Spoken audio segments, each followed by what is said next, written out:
All right, hey, we are. This is the second session of our Magic Realm four character game here.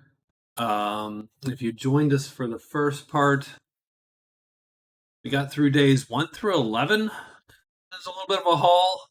I'm not the fastest, a lot of gabbing and exposition and so on. Um, so we have the Berserker. Quick recap: we do have the Berserker, the Black Knight, the Elf, and the Magician. We did get through 11 days.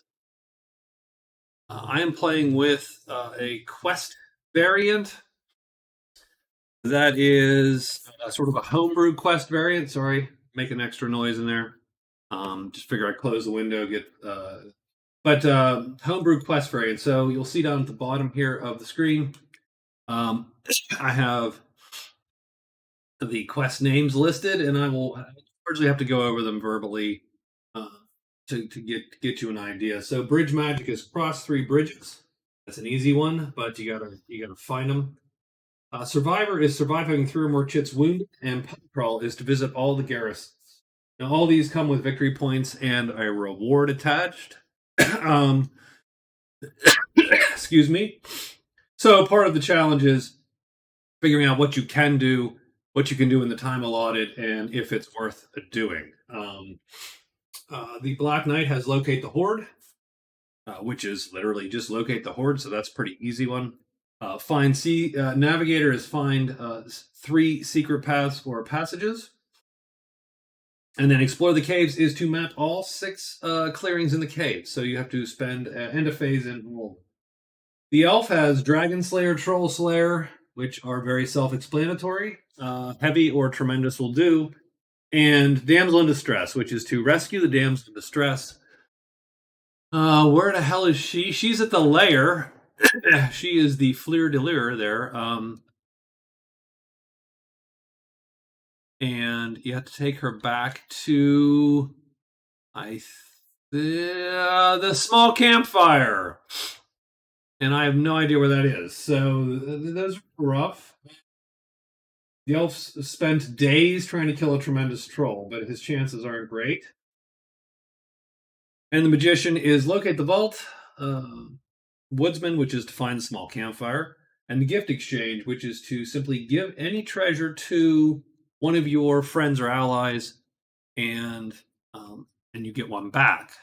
So those are the quests that we have for each player.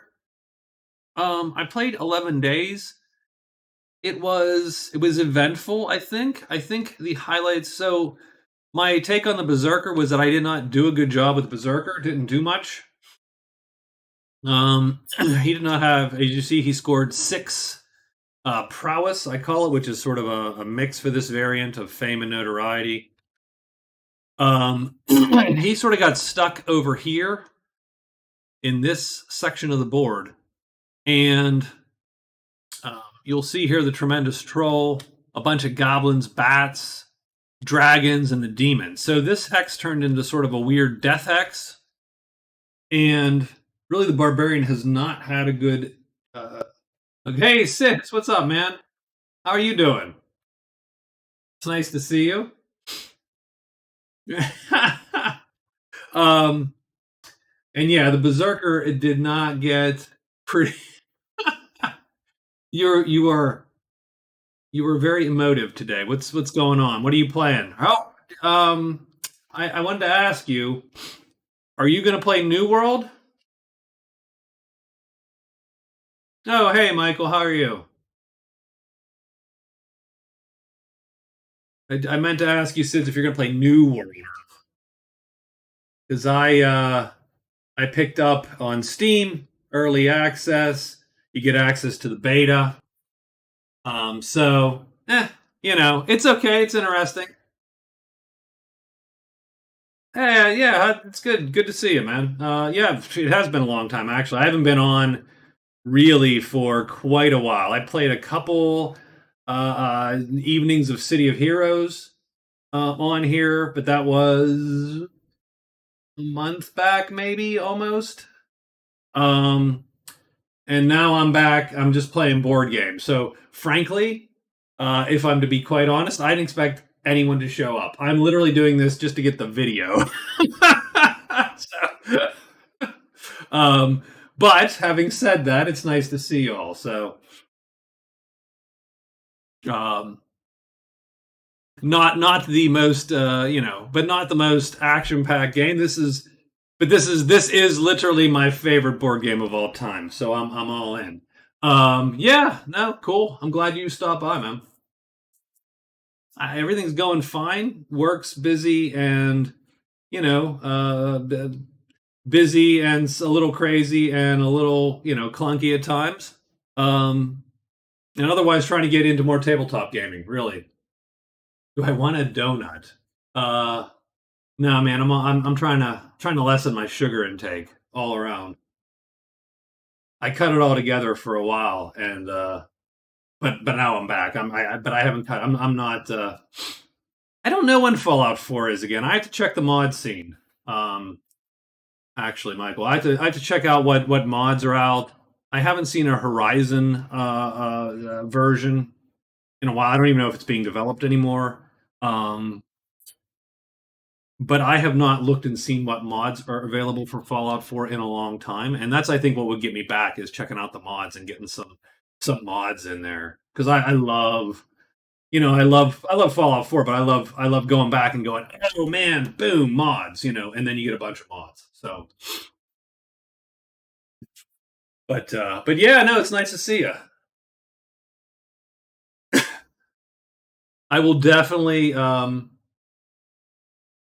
thank you. Yeah, no, it took me a while to get the resolution right on this and to tweak the size and all that shit. So it was actually a little bit of a chore yesterday, especially because um, tabletop simulator, at least on my like I play it. I have a widescreen, and so futzing around with that was a pain. I didn't do New Vegas on stream. I think I did Fallout 3 and never got around to New Vegas. So,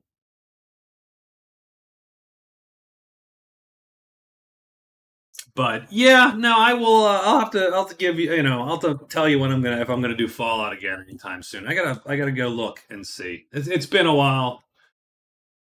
I am easily distractible game wise. Let's understand something. And now I got New World to play. So there. um, Very pretty, by the way. New World is nothing if not pretty. So it is very gorgeous. I was thinking about streaming that, but I did this last night, and I'm dying to get this. I'm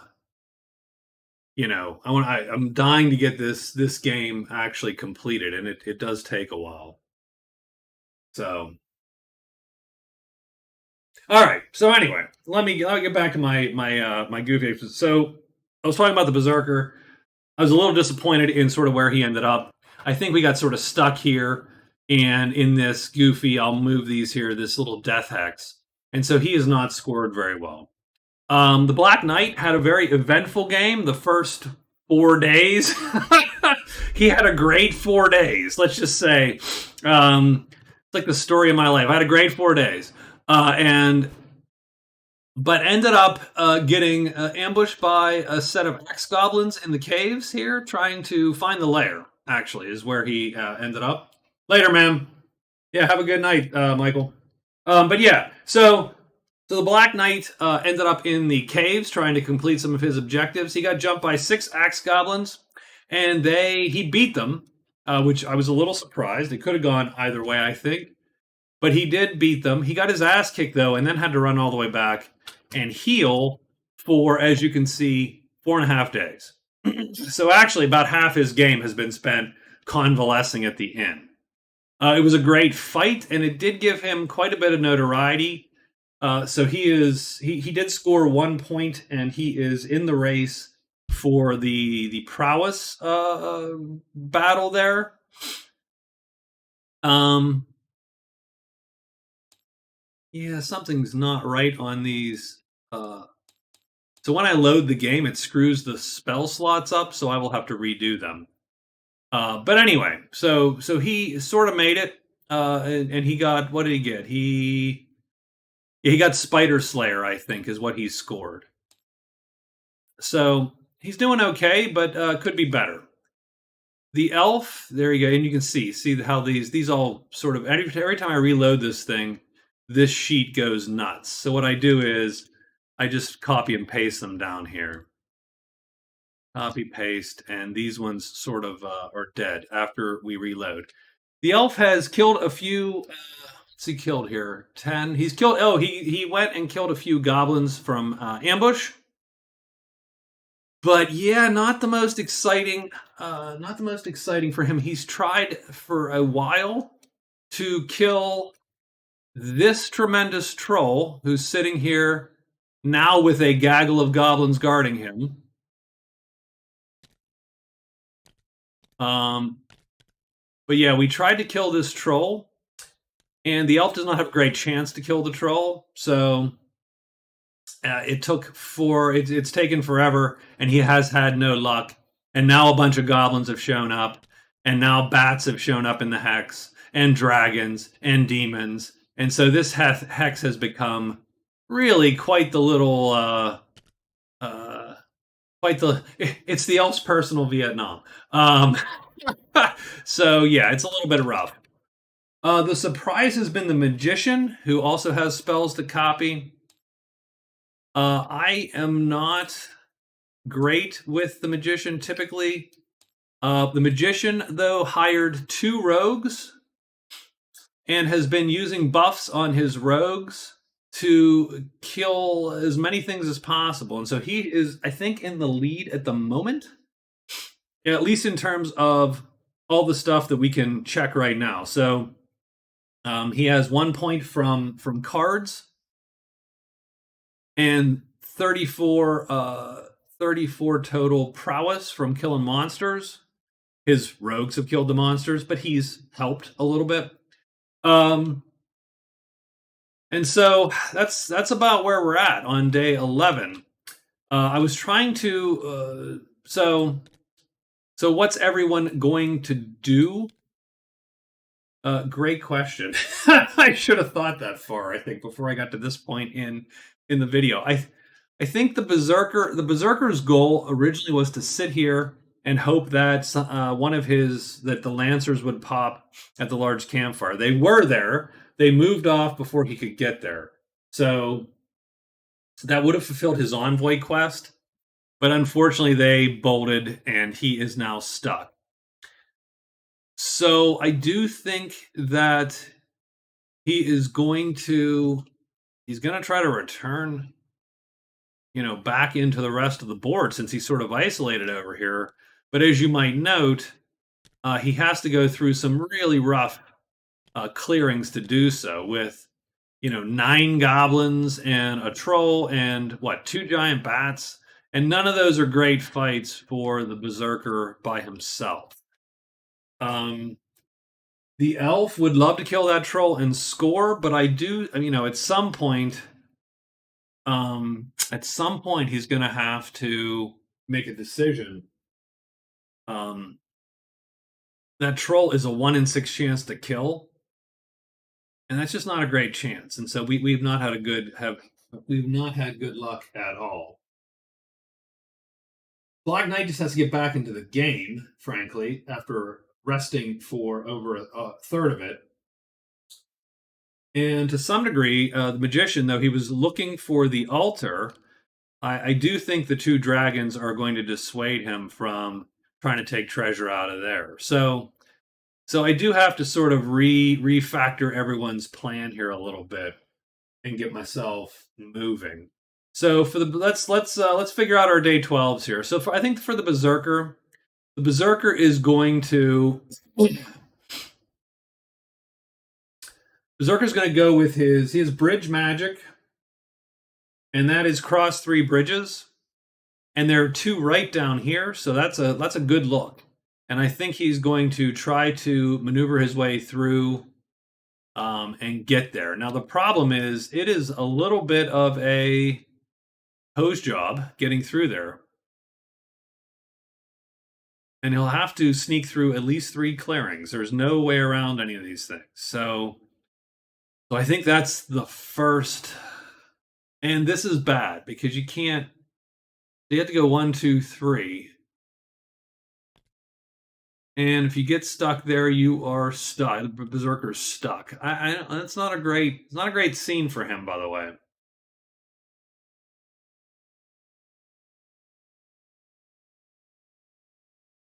So we could play it safe, or we could go all out. Playing it safe would be hiding and ending up here in clearing 2, and then taking 2 hides and getting to here. And then trying to get through this last clearing. Sort of balls out here would be 1 hide and then all the way to clearing the bat clearing here. But if you fail, you're going to get stuck in the goblin clearing and probably die because the 9 goblins will cut the berserker up really, really quicker than you think because these guys have pretty good attacks. These sword goblins are not to be messed with. Slow as heck, but attack wise, but not the berserker cannot run from them. So I think the berserker will, unlike maybe what we would. I think he's going to do a pretty safe move at first. He's going to hide 3 times and then move into the deep woods. So deep woods 2. Whoops. Hide, and then move deep woods, and we know what clearing it is. Black Knight is anxious to get back in. He has locate the horde woodsman, and no, he has locate the horde navigator and explore the caves. So let's get to that. Does he know ruins? Does he know any of the? He knows ruins 1 to 5 already, so that doesn't count for him. He could find this mountain hidden path. He could go to the Borderlands. He could head back to the lair and try his luck again in the lair. 1, 2. 1, 2, 3, 4. Where can I get to today?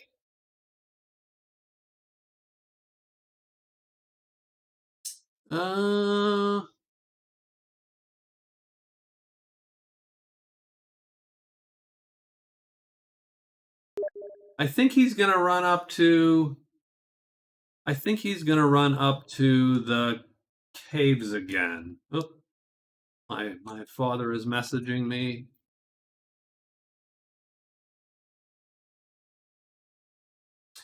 So we're going to go up to Ruins 3. We're going to hide twice, go to Ruins 3. And I am sorry, it takes me forever to make these moves. So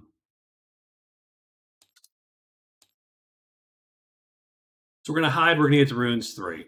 And we're playing a pretty conservative game here. The elf.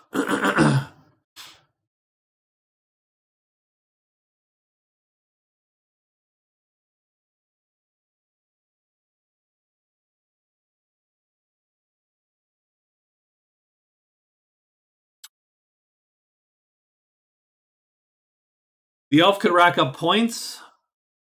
The elf could go for the troll again. The elf could get out of dodge. Yeah, could do all those things. He could turn in these quests. He could. It's become a weirdly bad board for him.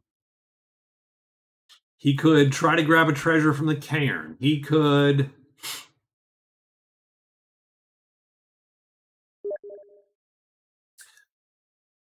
I think the elf is going to. He's going to move out. He's going to hide, get himself all nice and hidden, come back in, and he's going to start cutting those goblins down. He's going to score some points while he can. So I think the elf moves to Deep Woods 2. The elf's going to hide.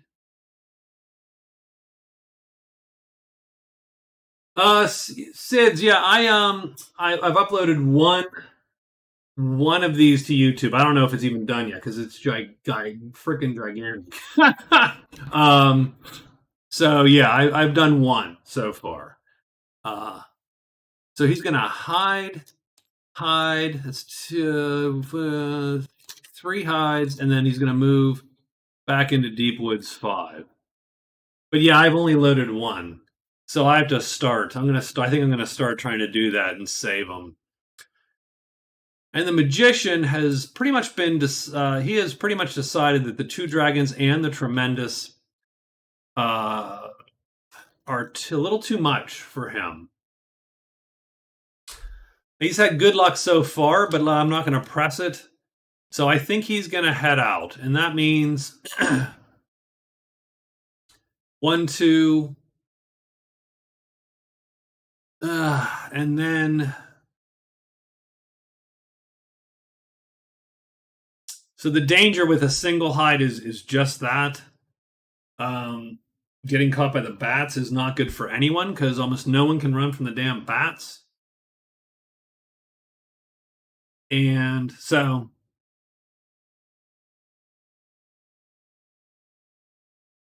I think what we're going to do is if he walks into the bats, what are his chances? What can he do? He doesn't have enough guys to run. He can't really cast transform unless he alerts, which he could. He could alert one and throw his rogue at the other one. Transform one and throw his rogue at the other one. The rogue does not fare well against the bats, by the way, either. So that would be a lot of death. So I think the magician has to slow play this too. And like I said, everybody got sort of caught out in this hex. So we're sort of seeing the effects of that, where everybody's like, well, how the hell do I get through the damn deep woods now? So I think what we're going to do is we're going to go 1, 2, and we're going to have to hide twice. So let's do that. So we're going to move. And that move is to the Deep Woods 4.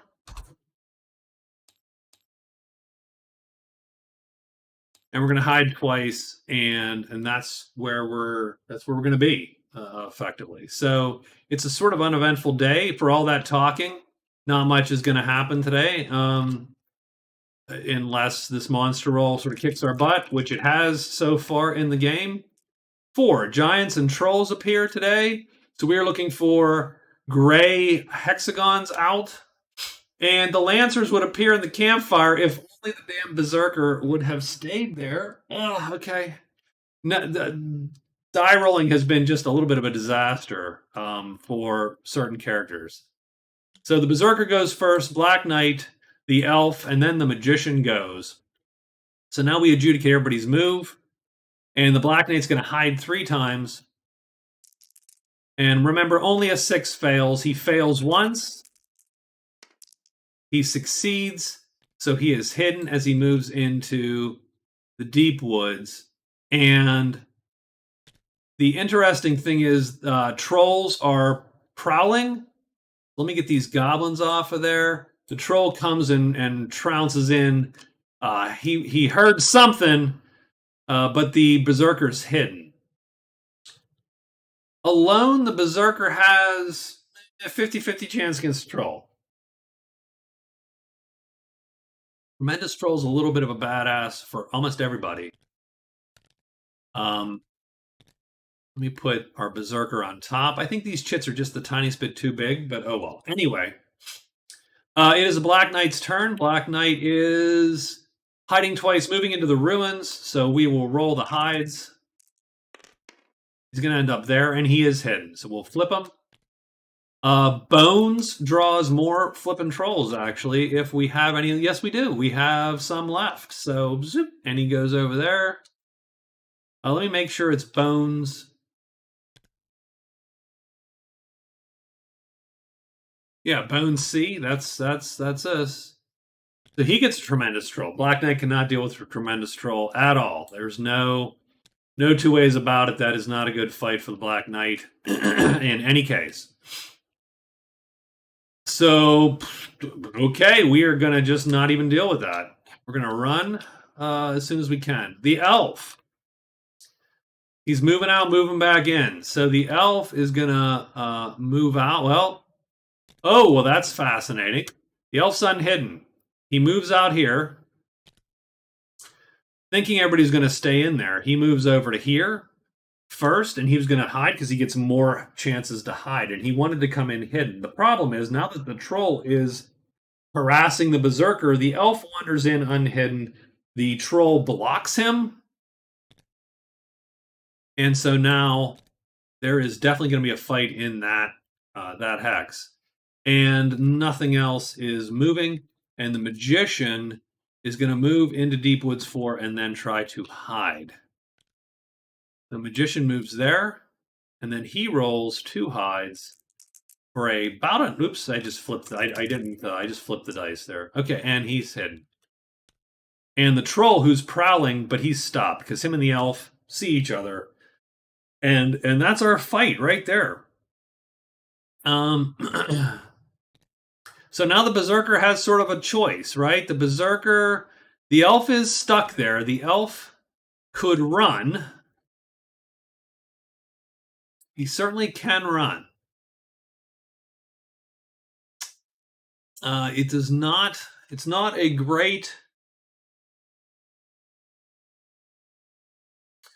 If the elf fights, he has a 16% chance of killing the troll, pretty much, and a 33% chance. If he doesn't kill the troll, he has a 33% chance of getting killed. So he has a 3 in 18 chance of winning the fight,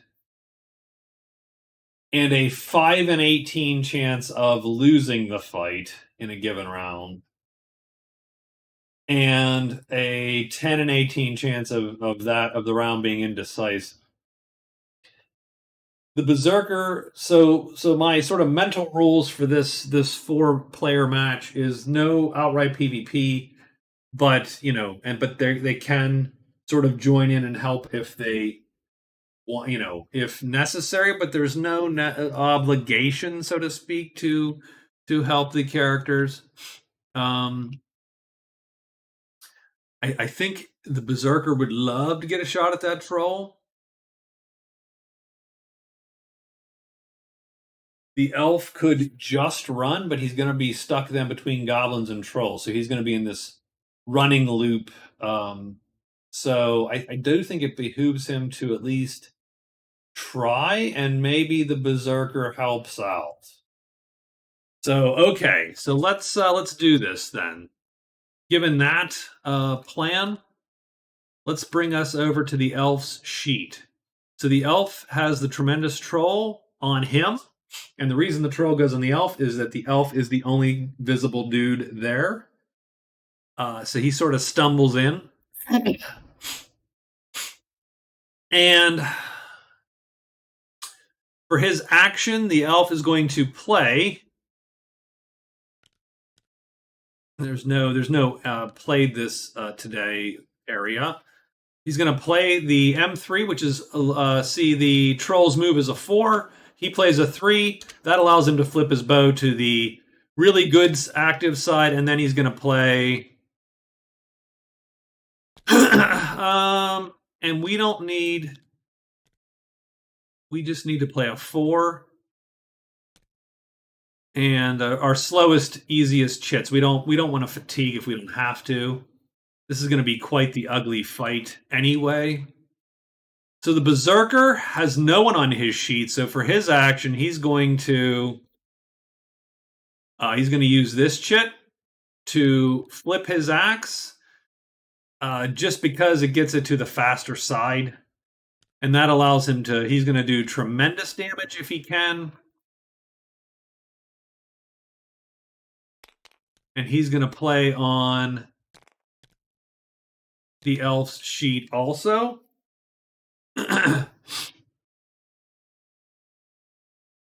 And actually, the Berserker can ensure that the elf lives if he wants to. And he can do that effectively by so the elf, because the elf is going to hit no matter what, because the elf undercuts the troll. As you can see, his move of 4, his move of 1. The Berserker can't undercut the troll. The Berserker has to intercept, meaning line up the boxes. The elf's going to play in the duck down area. So the Berserker, as a courtesy to the elf here, will play across the top also. If the troll lines up with the elf, the Berserker's going to hit him first. So I think between the two of them, this is a win. Could get super unlucky, but I don't think you really can. Berserker comes unhidden when he targets the troll, by the way. And so let's see how this plays out. So we're going to roll to position the troll. Excuse me. 6. So as you can see, the top row goes here and everybody else moves up. So the elf lines up. He doesn't need to. Trolls are tremendous. They never flip on a change tactics roll. So the elf has the longest attack right now in the battle. So he goes first on the first round.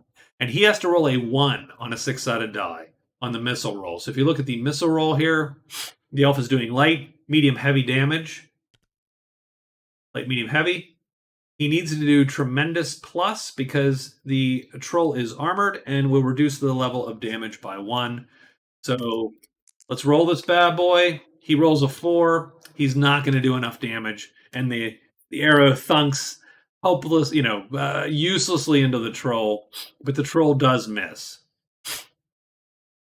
And that's it for round 1. For round 2, I think everybody plays exactly the same. So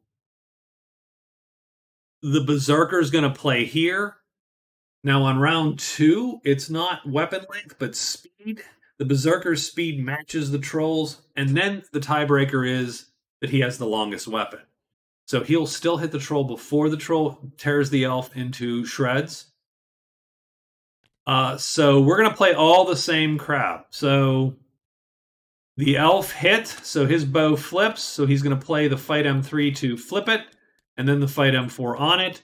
The Berserker doesn't have to play anything but the T6 tremendous to do tremendous plus tremendous with a sharpness star, but the sharpness star goes away because the troll is armored. So, are we flipping the troll? Are we, moving him? 3. So the 3 box stays the same. The 1 and 2 boxes shift. The Berserker's going to miss then. The elf, though, goes first, and the elf has a 1 in 6 chance of killing the troll outright. That's not even close. Everybody misses. And actually, so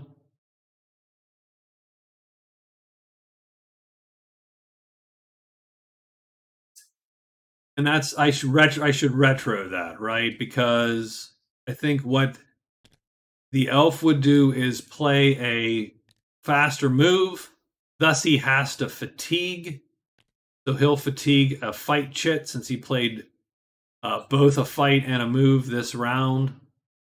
That gives them 2 more rounds to hopefully get this done. So he's going to alert the bow and then play the M4 to fight again. Same sort of gig. This is sort of how we roll. This is how some of these battles go. 3 and these 2 shift. Does the elf kill him? No, the elf doesn't kill him. And everybody misses. Oops, and now he's playing he's back to the move M4.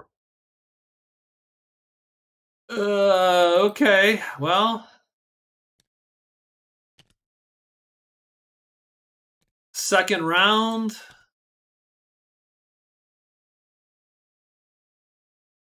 And we'll let the Berserker will play a move and then he'll fatigue.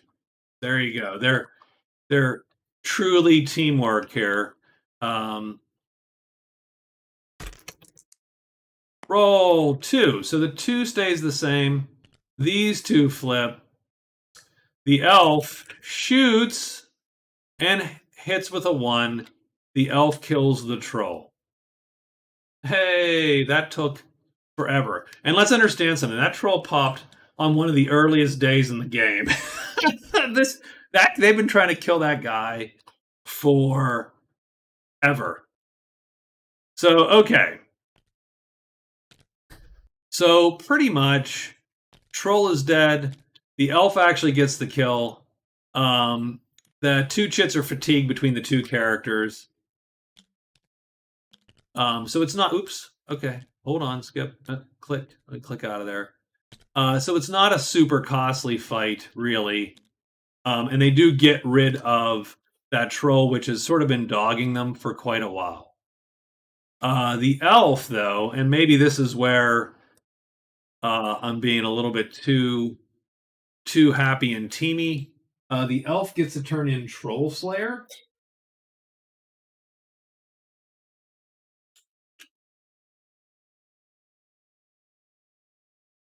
And so I think he should have placed, and he'll place, let's see, what the visitor does he like? Not the scholar, pretty much. So he's going to place the shaman, and he'll have placed the shaman, I think, earlier he would have placed him at the inn. So the crone and the shaman, because that was sort of the thing. So he gets a victory point, and we record that under fame with his variant. And he also gets the troll's score, which is 8. And so maybe the berserker's like thinking, "Oh, I shouldn't have helped that son of a bitch. Let him run out." But that would have created a mess. All these clearings being gummed up with monsters.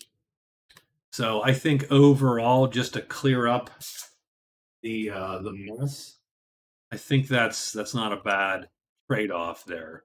So the elf gets troll guts to turn into any visitor, really. And if he does, he'll get a potion. Let's see what we got here. So we do have a quest variant that that we've worked on over time here. Um, I love Magic Realm. I don't super love the victory conditions, and I haven't loved. He gets Troll's Blood. Immediately takes 6 phases worth of rest. There you go. So he would get a potion if he brings those back, but he doesn't need to bring them back to get the victory points. So I think that's cool. So, all right, let's figure out what the day holds for day 13. So the Berserker's a little pissed because, man, if I'd have just stayed here, those Lancers would have come back. I could have got capped a victory point and got moving. But I didn't. So what we're going to do is we are going to move to. There's a lot of hiding if you want to get through all this.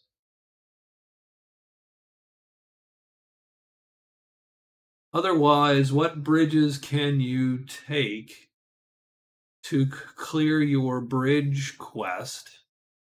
If these two are blocked, then you're down here. That's one you could cross. 2, 3. That man, they're so far away. Like all his quests really didn't do him a very good, a solid there. So what I think we're gonna have to do, we could either go back and turn them in, but I feel like I'm wasting another day on the Berserker, or we have to try to run through multiple times to get to these two bridges, and then you just need to get a third bridge to clear that victory point. Not good. Not good at all. And now you feel what I feel with the Berserker is that I've just been wasting this manly Viking specimen, pondering away at these quest these quest scenarios here. I think he's going to hide twice and try to get through to the bats, though. So I think that's his. So it's hide, and then move, and then move, and then I'm just going to put bats. Although that's not a very good. That's not a very good move because if those bats move, it's not very specific, right? At that point, it's 5 DW5. Oh, is it 3 bats? Holy crap! Really? Oh yeah, because there were two. Both of these boxes popped. Oh jeez. Okay, so I'm gonna put DW5. DW5, which happens to be the bats, just so we know. Okay. So now we get the Black Knight. The Black Knight is, if we recall, heading back into the cave. He cannot fight that troll at all. So his first move is to pop into the cave. More goblins can pop, but all the goblins are out or dead.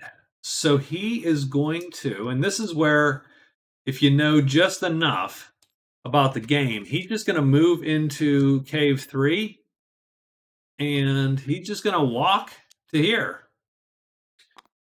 because no goblins can pop. Lair could pop, the dragon could pop, and that would sort of suck. But I think he can run from the dragon. He can't run from the goblins. The elf is going to draw a new quest card. The elf also has to get to the lair, by the way. Bat bounty, kill a bat. 1 VP, and you get bat ears to turn in. And I will update my quests here in a minute. Bat bounty. Roll a random dwelling where you turn your bat ears in. So he's going to roll a random dwelling.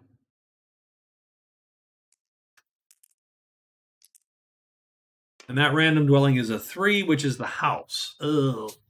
Now, you never need... So he has bat bounty to house. Bat ears go to house. And they will pay $5 a piece. So $5 a kill if he gets to the house. He will get the victory point regardless, as long as he kills a bat. Now, the only problem with this guy is simply there's a lot of bats. And so a misstep is super dangerous.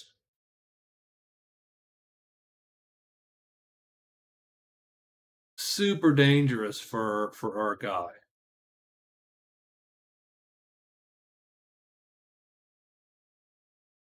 And we're going to get into this weird sort of run cycle back and forth between these two.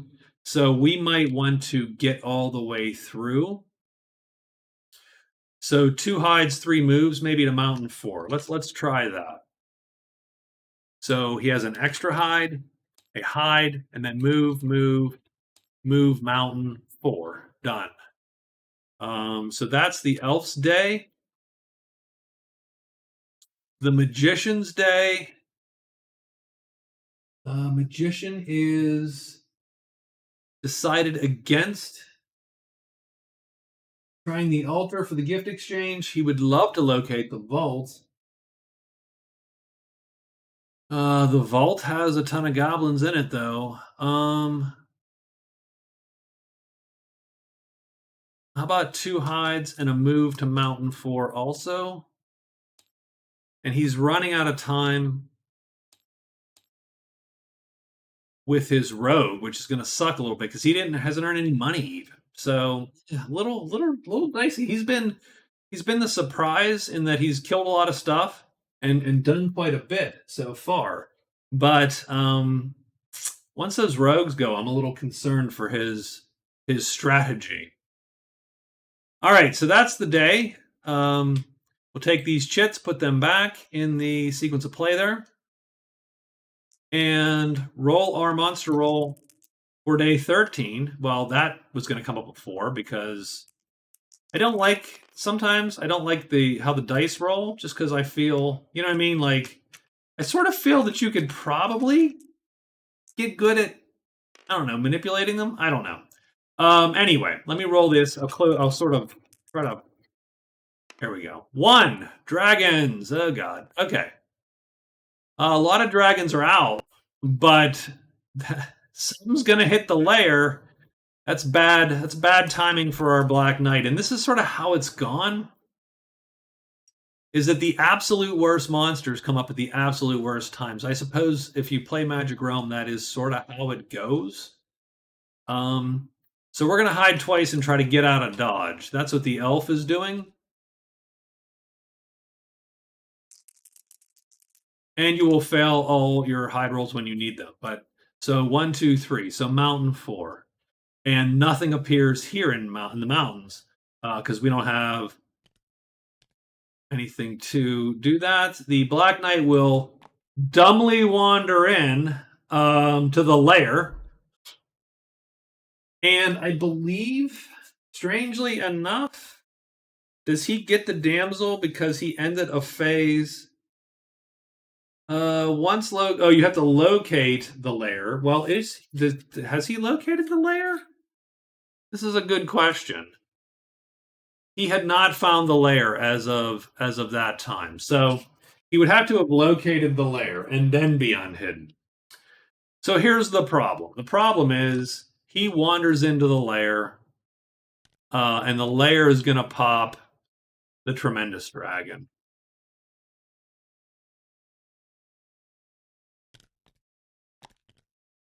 So we have the damsel in distress, guarded by the dragon, and the nefarious Black Knight wandering in, assuming, hey man, no goblins can appear, and only a 1 will mess me up, and thus a 1 happened. I'm not super worried. He can run, but it does suck because now you look where he is, and he is sort of stuck between a rock and a hard place there. The Berserk hides twice, moves to the bats if he can. He's unhidden right now. He fails his first hide. He does have a second, though, and he succeeds on the second, flips, and then does 2 moves and wanders in there. And oh, wait, Flutter. Well, there you go. Flutter doesn't bring new dragons, but it does call these 2 dragons. These guys are roaming. So that adds to the bat horror. So now there's 3 bats and 2 dragons there. Yeah. And the magician's going to hide twice and try to get through that little space. So hiding twice is about a 90% chance of success, approximately. That's 1 failure. Hiding once is about a 70% chance of success. So he ends up there. Hiding once is about 70%. Hiding twice is about 90%. Hiding 3 times is about 97%. Or thereabouts. So the elf has turned in Troll Slayer for Bat Bounty and Ears to House. We'll save that. So okay. We have 1 fight. That is the Black Knight needs to pull a chit faster than a 6 to flee, which he will. He does have the chits to do it. All he needs to do is play see the blue here is the move. All he needs to do is have a move chit faster than that move 6, and he very well does. So he is now officially. I'm going to put the layer chit here. He is now not in that. Well, so he's not in that square though, guys. He is there. No, he's not in. Oh. Okay. Stop it. Those anchor points are a little too close together. He is literally in this hallway. And he is forced to move back to here for his first move. So the Black Knight finds himself in a little bit of a mess, actually, for this day. So let's see what this day is. This is day 14. There is gray magic in every clearing. I will have to see who can take advantage of that. The magician could, but he doesn't really have anything to cast at the moment. I mean, the magician can take care of some of those big boys with a well-placed transform. And maybe the lair is where we get our treasure to gift exchange.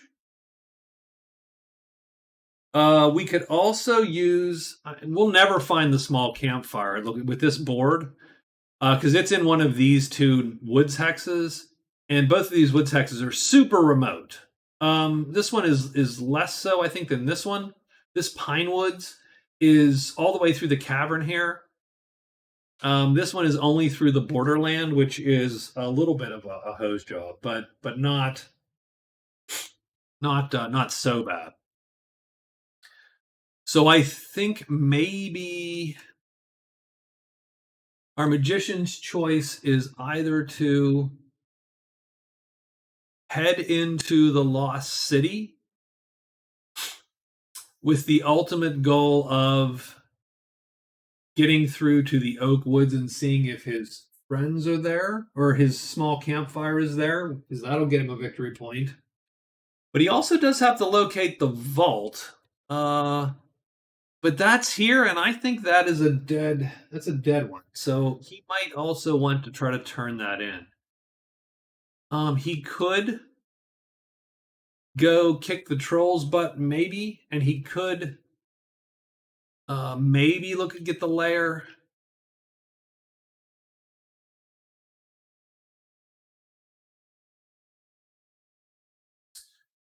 The cairn has more.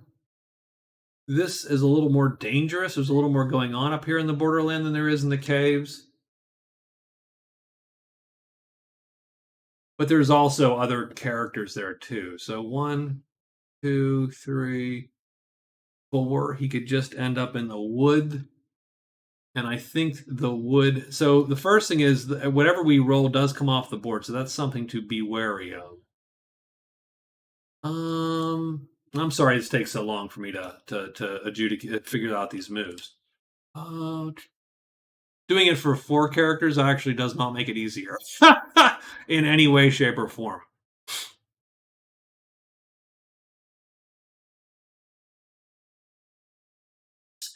I think we're going to just book it through. So we're going to go straight to Nutwood's Spot. So we're going to move. There's a double move into a mountain and then move Nutwood's 5. I think we can do that. The only thing that can show up there is ogres, and I think we can take the ogres if we need to. Not a problem. So that's the magician. The berserker. I mean, he's gotten out of dodge, so I think he's happy there. But I think those bridges are gonna have to wait. That pub crawl is a hard a life there.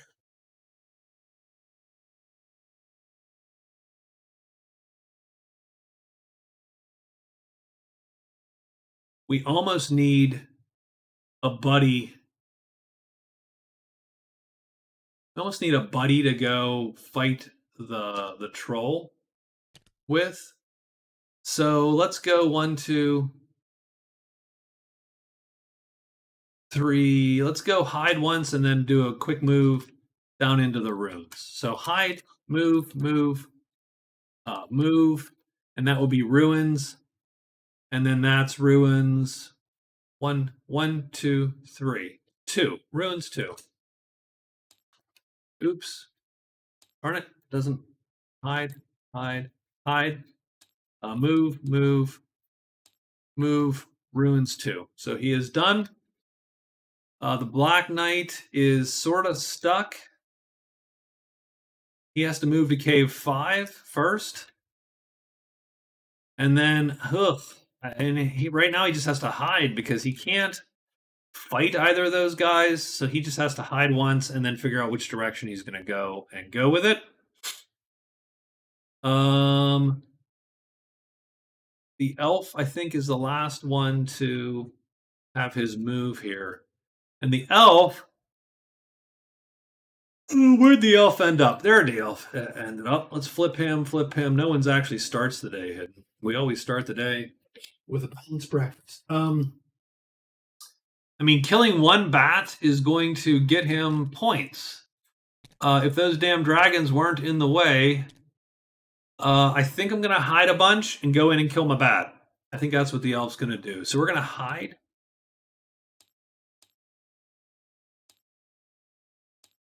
Move deep woods. 5. I think that's 5. Yep. And that's it. That's our day. Okay, let's get this done. Whatever we roll comes off the board, regenerates the whole shebang. So this could change the board, and sometimes it does. And we roll that die. It's a 3. Ogres, wolves, goblins, and octopi. Oof. Okay. Well, holy crow! A lot of goblins were dead. I sort of wish they would all just pile the hell up, and they sort of don't. Here's the sword gobos. Yeah, I sort of wish they would do a little bit better. Like if anyone is, I have to, maybe I'll figure that out. Hey, In Flames, Boss Baby Family Business said I have not, by the way. I have not seen that. Ogres come off the board.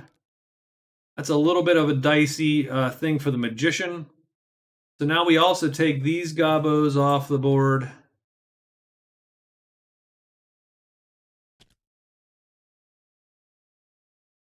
And there's a couple sword goblins left and a bunch of spear goblins too. So all these goblins sort of return.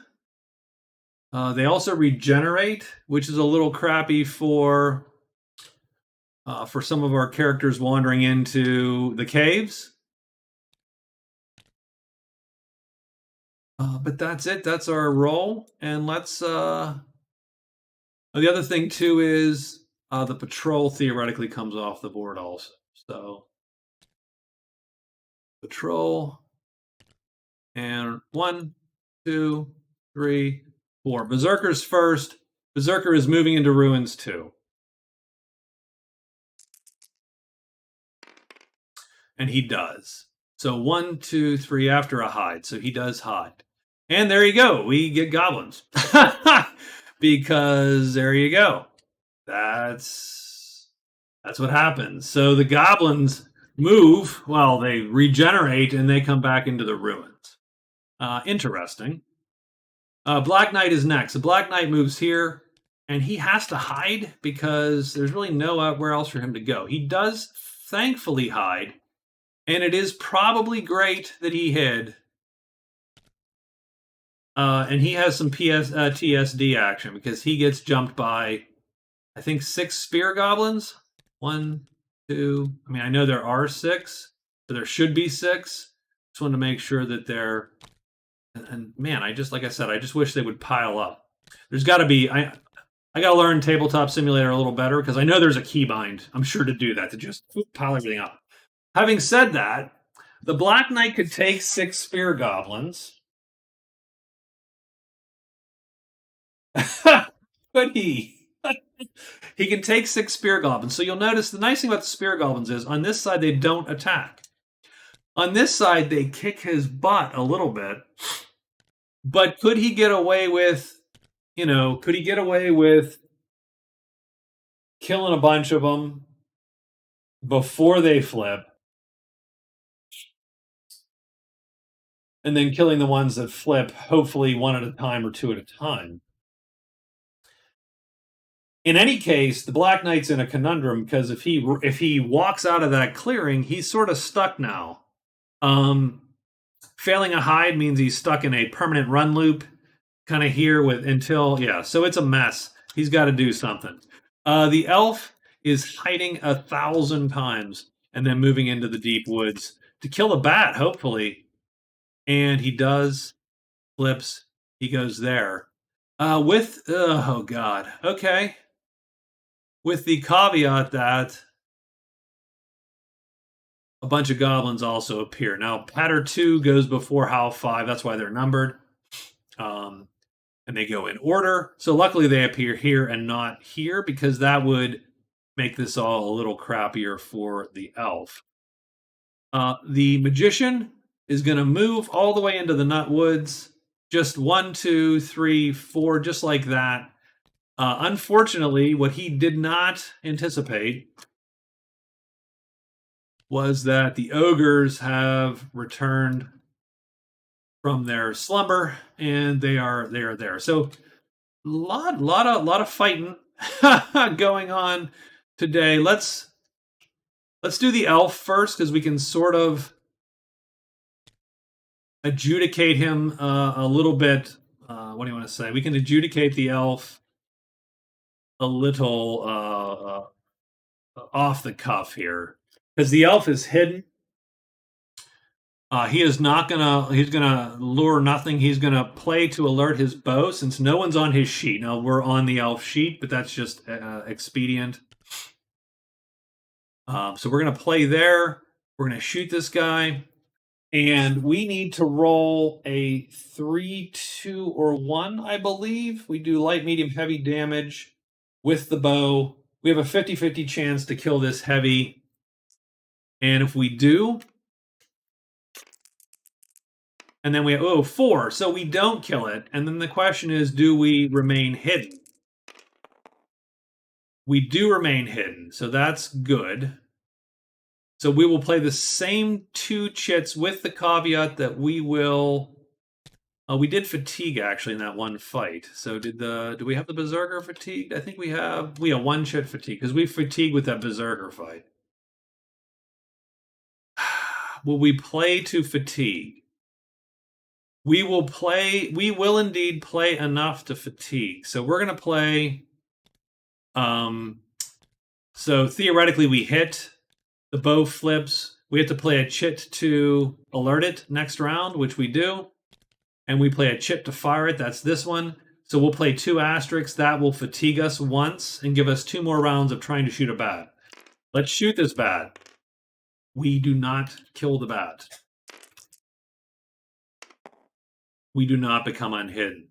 But we do fatigue a fight, which we do. It's there. And pretty much the same thing now. So we got 2 more rounds. This is round 3. Do we shoot to kill the bat? We do kill the bat. And we should be rolling for the bat to flip, but it doesn't really necessarily matter in this case. Do we become unhidden? We do not become unhidden. So we got 1 bat under our belt. We'll try 1 more bat once more, and then the combat will be over regardless. Well, we killed 1, so we'd actually get 2 rounds. So we shoot the second bat in the clear. Nope. And do we become unhidden? Actually, it would matter. So we're gonna be done. We shot 1 bat. We killed 1 bat. We get out of dodge. And that's it. That's the elf's move. He got 3. These guys go back on there. The elf records 3 notoriety on day 14. And he also records, he has 1 bat ear to turn into. So we own 1. We have 1 ear that we can turn into a visitor. We record a fame point from our quest that we've completed. And at the end of the day, he will draw another quest.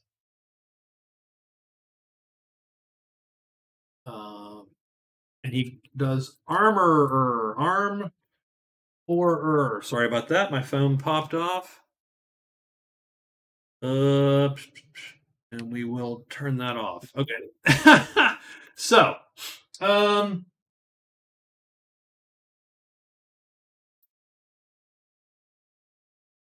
needs to rest too, at some point. Who's next in our combat extravaganza here? Well, we'll do the magician next with the 2 ogres. I think he still has his buddy. If he doesn't, that's going to say he has his 1 friend here. So his 1 friend, I think, will lure 1 of the ogres. But then the other ogre is on our sheet, which is a little unfortunate.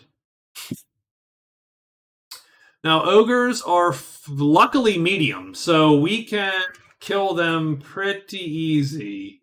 Even this guy can kill an ogre. So he should probably win this fight without thinking. It largely comes down to, do we get our ass kicked by this ogre? Does he smash us in the face while we watch our friend kill this guy? Technically, well, wait a minute, hold on. So every character carries a negligible star weapon called a dagger. We can overstrength that to light star by playing this.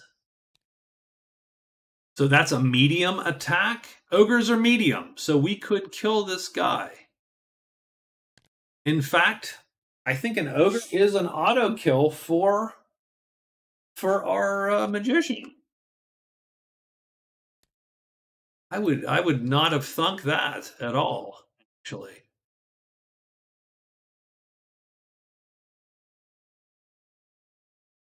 So I think we're in good shape. I think this is an easy win for our boy here. I think this is good. So let's see how this plays out. So it's round one.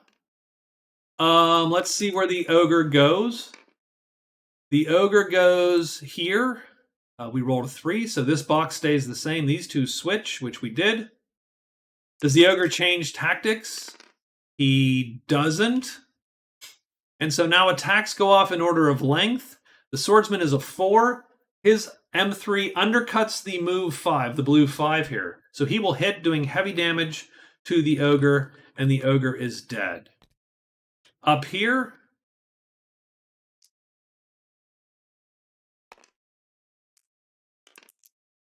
let's see what happens to this ogre. 6.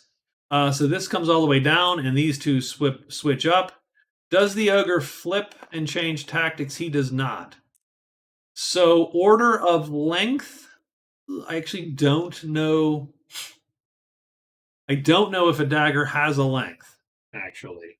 Strangely enough, that's something I've not. But even if it has a 0 length, we are then faster, so that's the tiebreaker.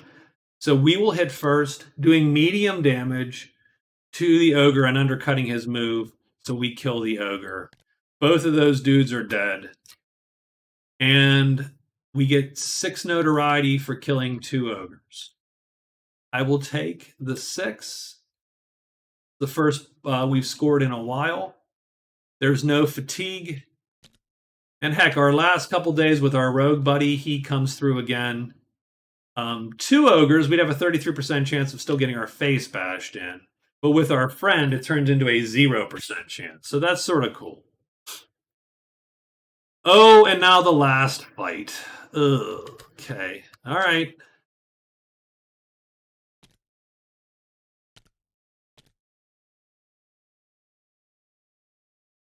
The poor Black Knight fought goblins before.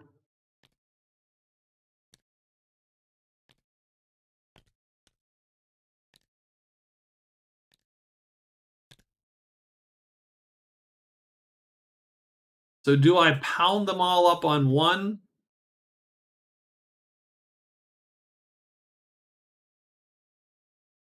So what I want to do is I want to play a move 5. Like that. I want to play, and I can't play a fight that's faster than all the moves on my sheet. And so I can't alert my weapon. So it's just gonna have to be sort of luck if I hit them or not. And I think we'll just go with an H6 then, if that's how we're gonna roll it. On the first round, we're never gonna hit them first because they're gonna be longer than us anyway. So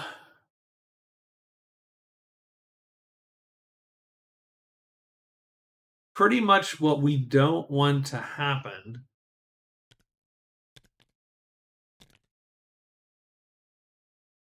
So if we play like this, we pile 4 of them up in one box, 1 in each of these 2 boxes. We target, I usually shrink that a little bit. We target one of these guys, and that gives us 2/3 of a chance of being fine and a 1/3 of a chance of being sort of screwed potentially. What we don't want is these 4 guys to come up here, and we don't then want we don't want that to flip also. So it's a 30% chance that they flip, and a third of that. So a 10% chance of the absolute worst thing happening, 90% of something much more mild happening. So let's stick with that for now. And so let's roll and we'll reposition. 5.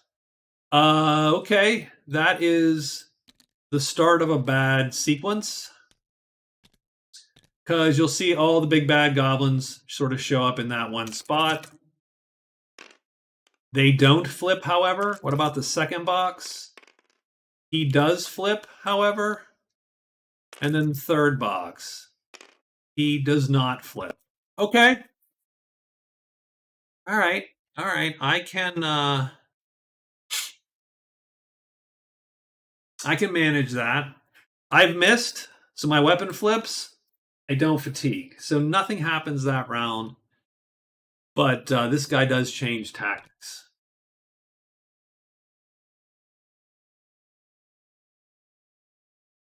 So what I'm wondering is,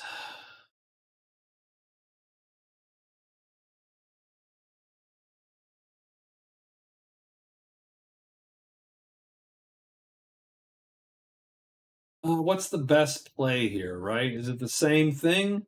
Do we just go the same route and hope that we stack them in one box and hope that that one box doesn't flip and doesn't line up?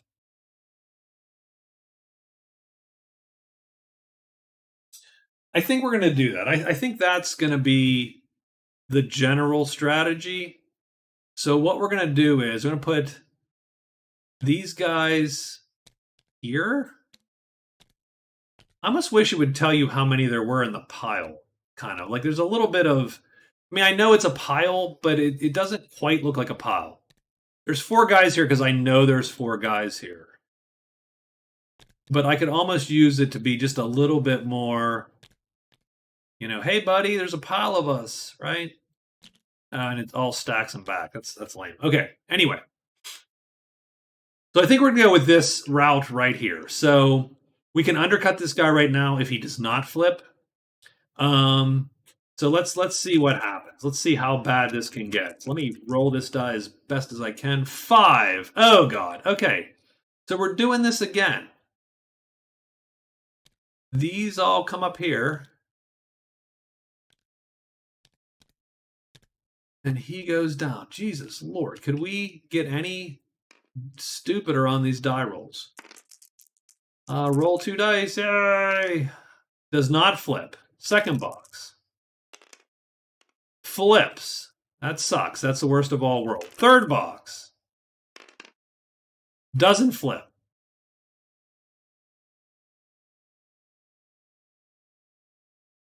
We miss everyone. Everyone misses us.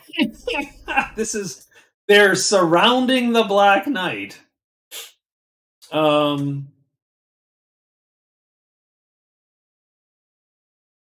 I did not play to fatigue. So I didn't play to fatigue. If I want the combat to continue, I would have to have played to fatigue. If I'd have killed one and then get 2 rounds, I would sit here and dance with them for several days. I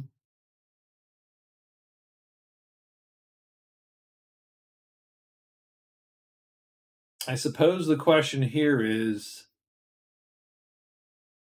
do I deliberately play to fatigue a chit? So I would play something like this instead. Yes, I want 2 more rounds of this mess. So I play that, and I'm going to fatigue the M4. No, I'm going to fatigue an H5, and I'll tell you why.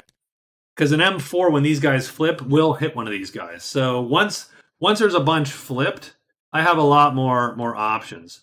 For now, though, I'm playing the H6. So this is round 3.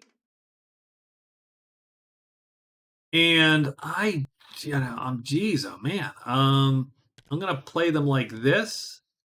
And I'm going to hope for the best. Let's see what happens. 5. Again? Okay. All right. They go here. They go down. He goes down.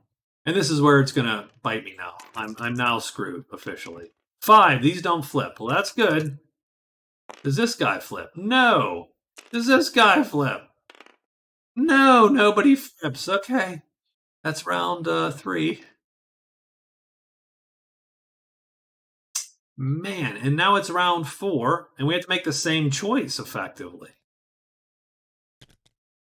I'm gonna play to fatigue. Round 4.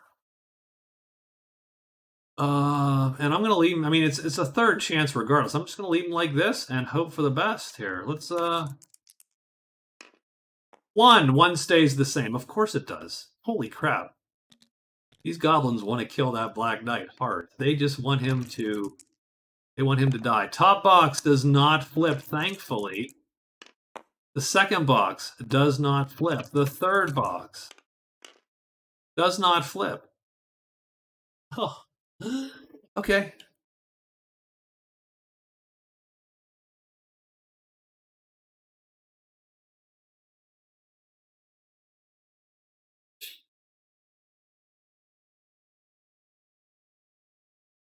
Uh, and that would be round, well, whatever. So I think that's round. So what was that? That was round 5 where we've done nothing, and we would have be playing this. I should keep track a little better. It's largely every 2 rounds. Every 2 rounds, someone has to fatigue or something has to get hit, or else the fight stops. Um.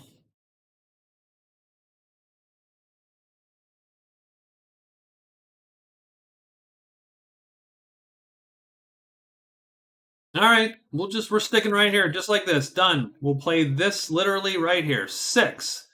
This guy goes here. These 2 shift up. Does the first box flip? No. Does the second box flip? No. Does the third box flip? Nobody flips.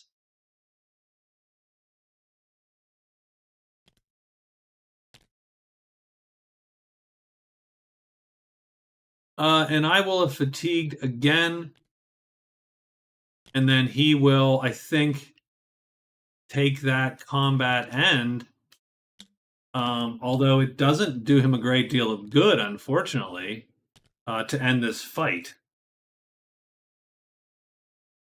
But dancing with these goblins is tiring the hell out of him, actually.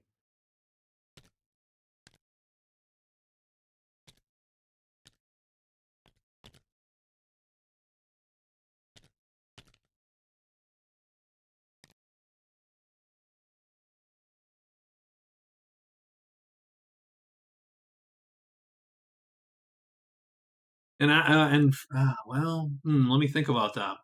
I don't know that that helps him. I think he has to continue the fight. If he runs up here, if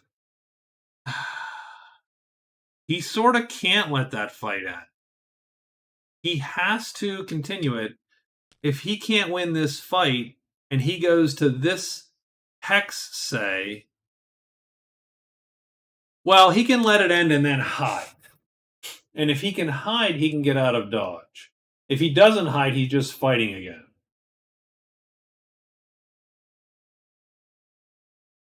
That's when he'll roll a goddamn 6.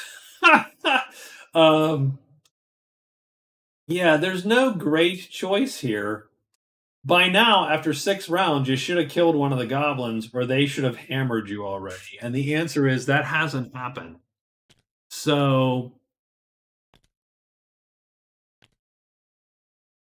all right, we're just gonna stop the fight. And but this whole space gets shitty. There's goblins here. There's goblins here. Like none of this is good. And they all start light side up, of course.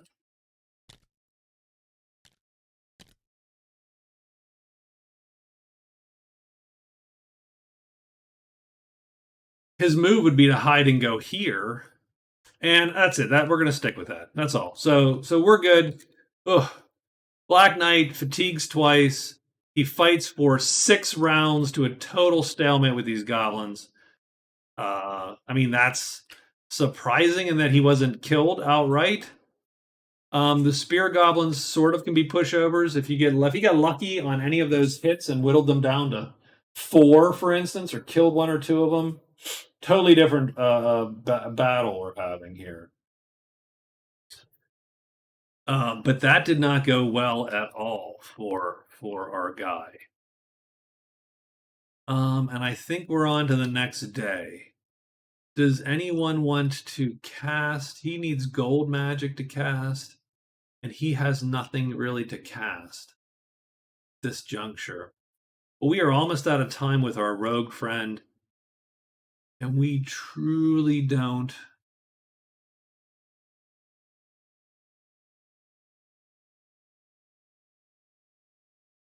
We could roll to higher. We could do that. I think we're allowed to rehire in the same clearing with our guy.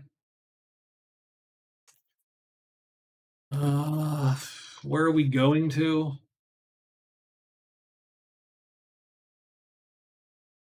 Well, let's just, I mean, I hate to say it, we're just going to do it. We're going to do it 4 times and see if we can get a good roll and hire him till the end of the game, effectively. And that's it. That's his day. The elf has gotten his bats. He now has armor, which is totally useless because he's never going to get a piece of damaged armor. That's just not in the cards for him. Uh,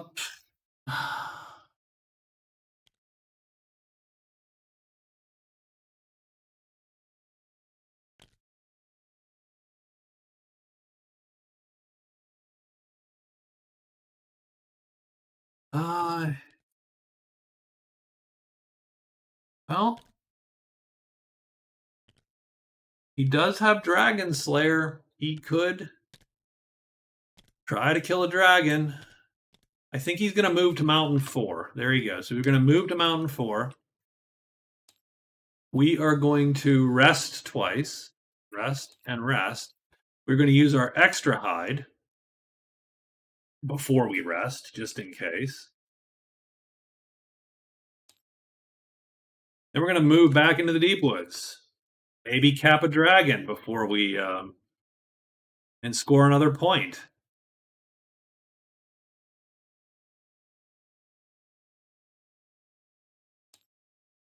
Black Knight's going to try to hide.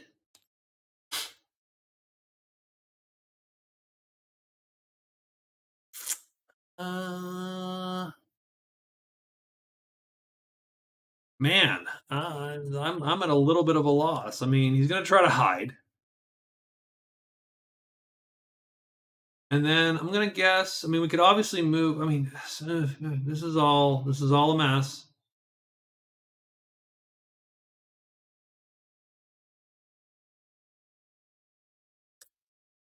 And you know what? We're just going to try to rest. We're going to hide and rest. Get one of these back. See if we can't do that again. That was a little bit of a mess. It didn't go as I expected it to. Our Berserk friend, who was trying to get over bridges or trying to get, he's just, at this point, he's just trying to get back to a friendly place. 1, 2, 3, 4. So he's going to do 2 hides. 2 hides. And move into, in this case, the goblins. I believe that's true. Yep, because he has this path. And that's it. That's about where we're at. I think the realm has defeated us. Hold on, let me. We got bats, so we drew some bats. There you go. Let's go 1, 2, 3, and 4. The elf. So the elf. Okay, so the elf is moves out. He's going to rest twice to bring these 2 chits back into play. He also, I think, somewhere has a fight chit. Let's pull his stuff back to where it belongs. There we go. So he plays those chits. He's going to then use his, well, he uses his hide. Let's hide. He fails it. He then waltzes back in obliviously, and a bevy of bats comes back. And in fact, comes into flutter. So that's good at least. But we're still unhidden in this pretty nasty clearing. So that didn't go well at all for him. So he's done. Black Knight's going to try to hide. He blew it, and I knew that was coming. See, I saw that die spinning. I don't love that. I almost wish there was a please don't use physics option. So he's stuck with the goblin. So no one's hiding today. The Berserker is going to hide. No. This is don't hide. 1, 2. And he goes into Goblin Land, and they're prowling. So be it. And then finally, the Magician's going to try to hire his buddy. So he's friendly with the rogues. He gets 4 chances to roll something that doesn't absolutely suck. He gets price times 2. So for 2 more bucks. So he's going to hire Rogue 6 pretty much until the end.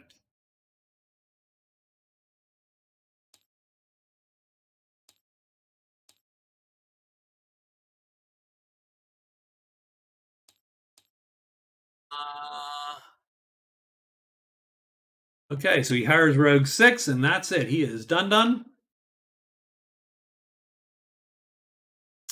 And nothing appears there because there's nothing there to appear. The ogre's the only thing that can appear there. I think the elf runs, so he's going to play his move 2 and get out of dodge. He can't. He's not going to do all of that. The Berserker remains hidden. The Black Knight just has to play this little nightmare out again. So I think we're going to do... this again? This is where I feel it all goes poorly, so... All right, so we only need an H5 to keep alive there.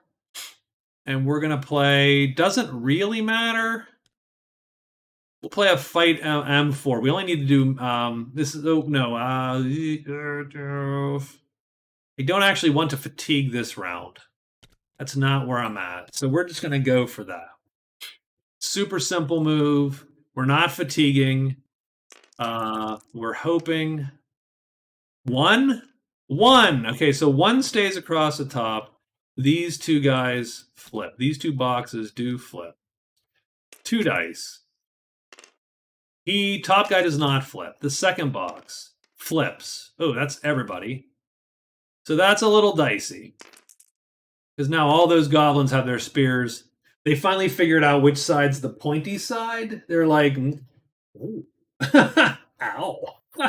So we got 4 goblins who could really make our lives miserable next round. So weapon length goes first. That's them.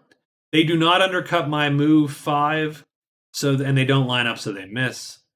My attack goes second. It intercepts our target, and that's going to kill our target. Our weapon doesn't flip. So we're just exactly, now we're in this position. So, I mean, that stinks a little bit, and I'll tell you why. I mean, it is what it is. So what we're going to do is we're going to put him here. Now, speed is more important now. So I'm going to play this to match their speed. So I'm going to match their speed. My weapon is not longer. I'm still going to take a hit. It almost doesn't matter. That sucks. If he lines up, I'm going to take a hit. I mean,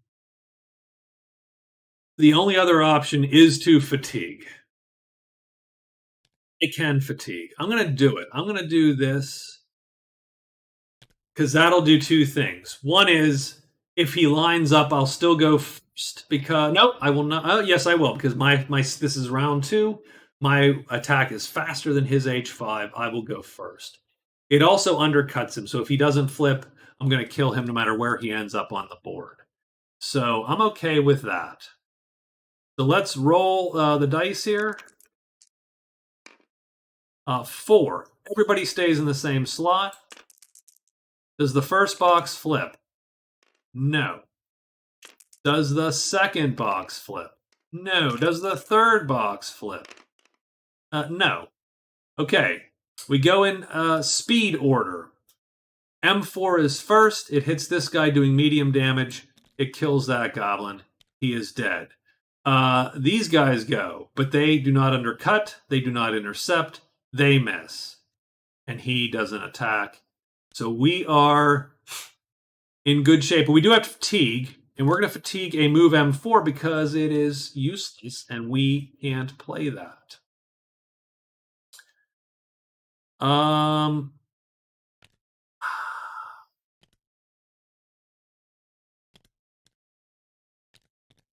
I think we stick with this. And we'll have to fatigue every darn round for sure. And that does suck. But we can do this. So let's see who ends up where first. 4. Everybody stays in their box. That's good for us. Does the first box turn over? Sure it does. It doesn't matter, but it turns over. Does the second box turn over? Yes? No, it does not turn over. Does the third box turn over? I have no idea. No, it does not. So, in order of speed, we go first. M4 is fastest. It intercepts this guy, doing medium damage and killing that goblin. These attacks miss. This attack doesn't go off. We hit, so our weapon is undone, and we do have to continue to... We're going to play a move. We're going to fatigue a move and pull that move back.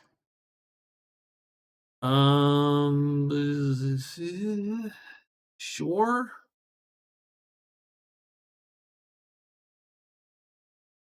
I think I stick with this until the end. I think I can do 3 more rounds of this. So this isn't too bad. What we're hoping for really is that we're hoping for one of these, no one to come up here largely. Like this whole rolling 4s until we die here is fine. So there we go. 2. Now 2 is not good.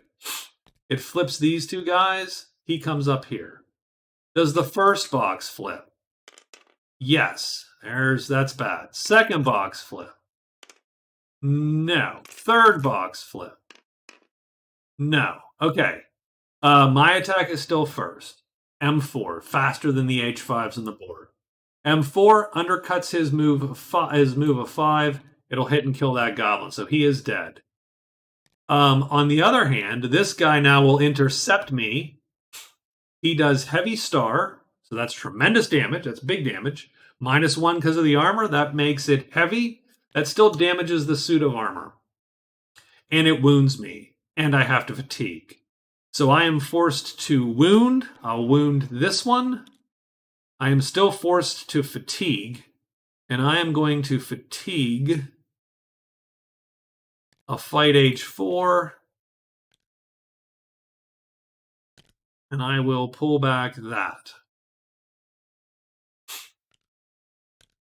And I think we're still doing this little mess.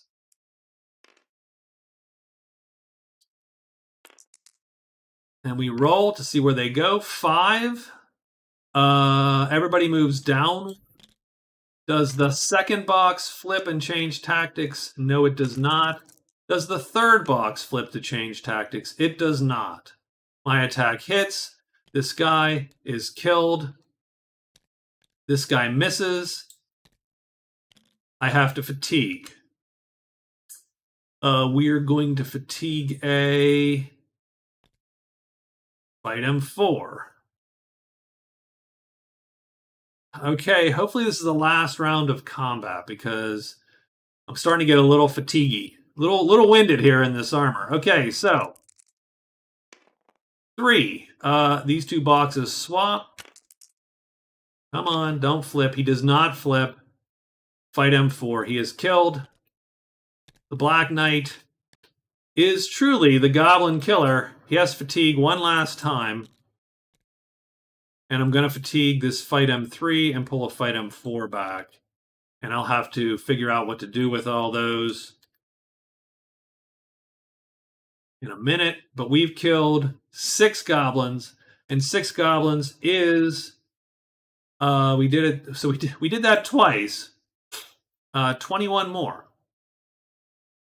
So he is kicking the shit out of the notoriety. But as you can see, it takes a big toll on it. Let me turn the fan. I'm starting to get a little... I am... Unfortunately, my computer under my desk, it does warm the room up a little bit. But we did take, it took a heavy toll on us, right? We're wounded once. We damaged our pseudo armor. That was an expensive fight. Having said that, it was good, and that does put us way in front. Well, a little bit in front now for the winning the fighter category. So I'm pretty happy with that overall. I thought that was going to go a lot shittier than it actually did. The Berserker would not fare as well, and I'll tell you why. Because he's not fast enough. He doesn't quite have that same speed on his attacks.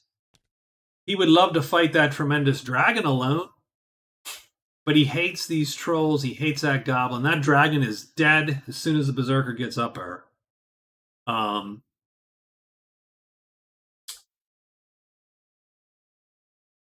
All right, let's see what this holds here. So the Berserker is going to get out of dodge.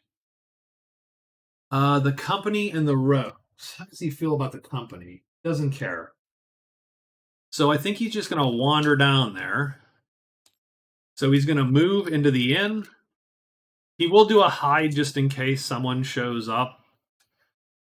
He'll do 1 trade and a hire. I didn't write down what they have. So we're just going to see what they have. We'll go from there. We'll rethink our whatchamacalls. I think he went over.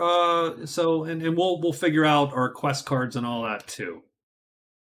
Oh, the Black Knight. What am I going to do with you?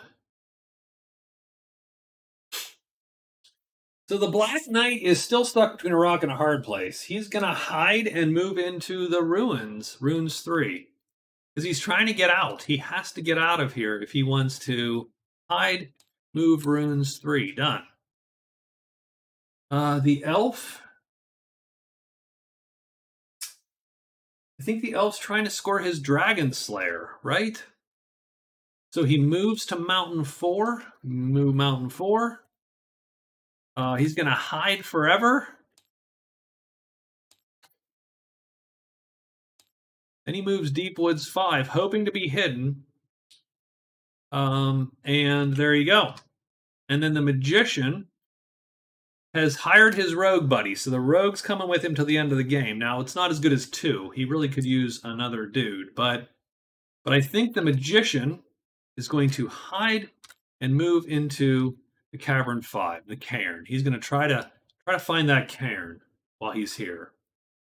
So I think we have our day set up. Let's roll a monster roll.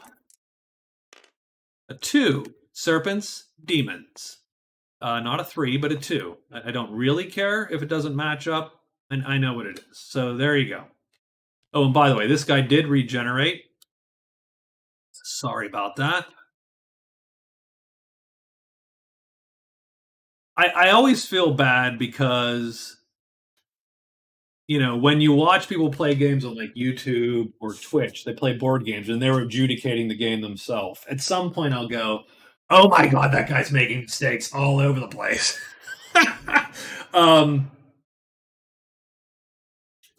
then you're doing it and realizing, "Oh my god, I'm making mistakes all over the place." So, everybody I've ever watched on YouTube play Magic Realm, I apologize for everything I've ever said about you.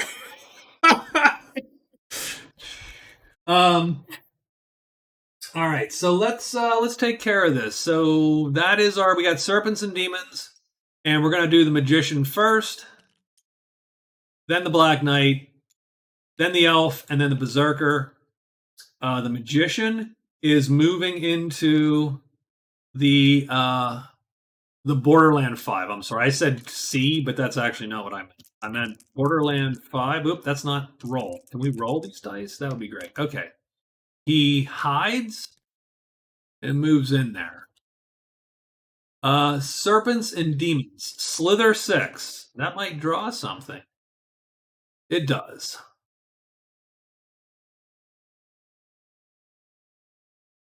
In cave 6, though. I don't actually care. I'm good with that. I will redo his move, rewrite. I will, a little bit of retconning. It's BL5 is what I meant.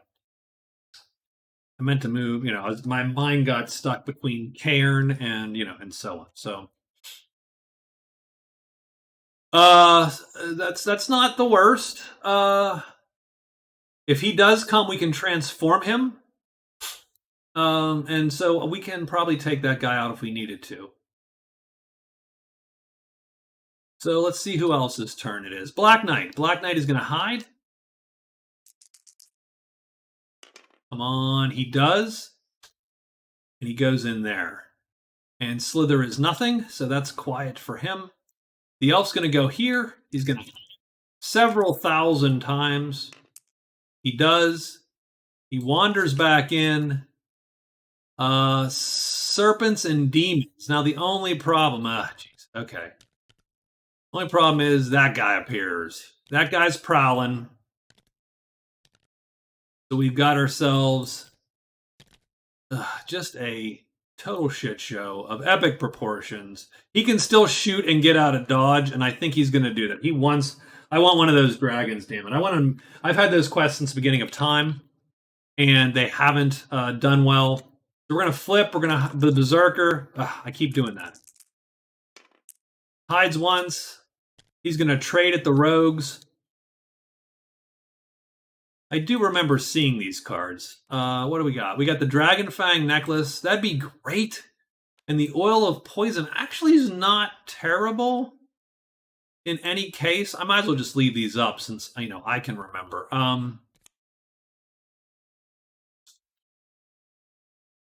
I will roll on the Oil of Poison just because, and I'm friendly with these guys. 5 is price times 4. We're not going to buy it for that.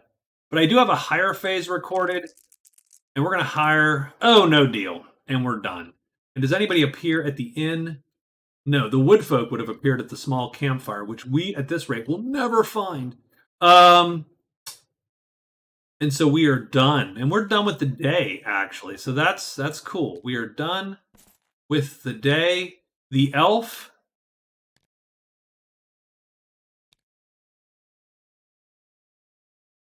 So we are taking a pot shot on this damn dragon. So we're going to play these 2 chits. We're going to alert this weapon and then shoot it.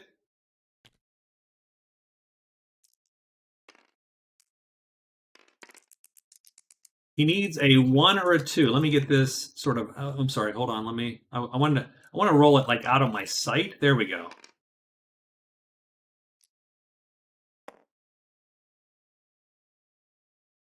So that's okay. That's good for him. So that's going to kill a heavy armored thingy, and he is done. And does he remain hidden or does he unhide? He remains hidden, and he's going to effectively just get out of dodge, I think. He's going to score 5 for that.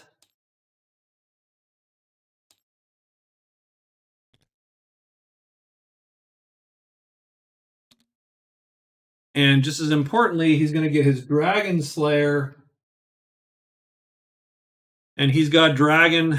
What does Dragon Slayer get us? I think it gets us potentially a toy here. Dragon Slayer. He doesn't even have to take it back anywhere. He gets a Dragon Tooth. 1 dragon ends clearing in combat for you for that day. So you can essentially pacify a single dragon. So he scores Dragon Slayer. but only one dragon.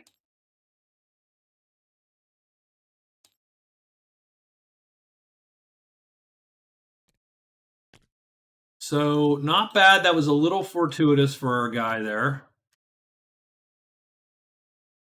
I don't think he's going to push it. I think he's going to. Well, I mean, he can still run as it stands. So he'll take one more shot on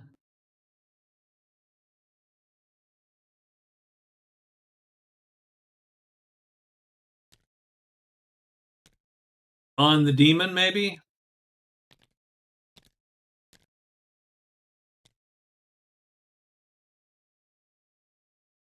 He has to roll 1 or 2 again. Nope, 6. Is he unhidden? He is unhidden. And he has to effectively get, again, out of dodge.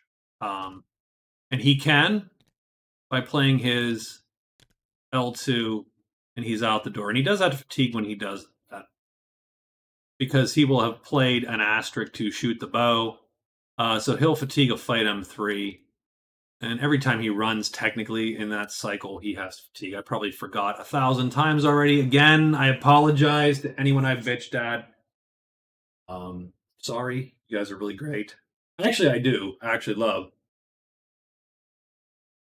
There are so few Magic Realm videos and playthroughs on YouTube. I'm bending over to get some pop here. So we turn Dragon Slayer in. The elf is now sort of firmly in the lead, I think, at least with points. And you might be able to watch this go all over my lap. There we go. Nope, it's a liter of seltzer water. All right. Normally by now I'd be drinking bourbon, but you know, I'm trying to be healthy.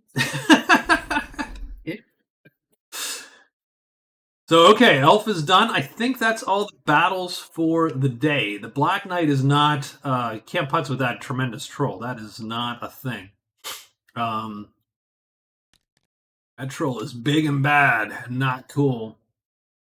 So let's see where we're all. I think the Berserker at the end of the day does turn in.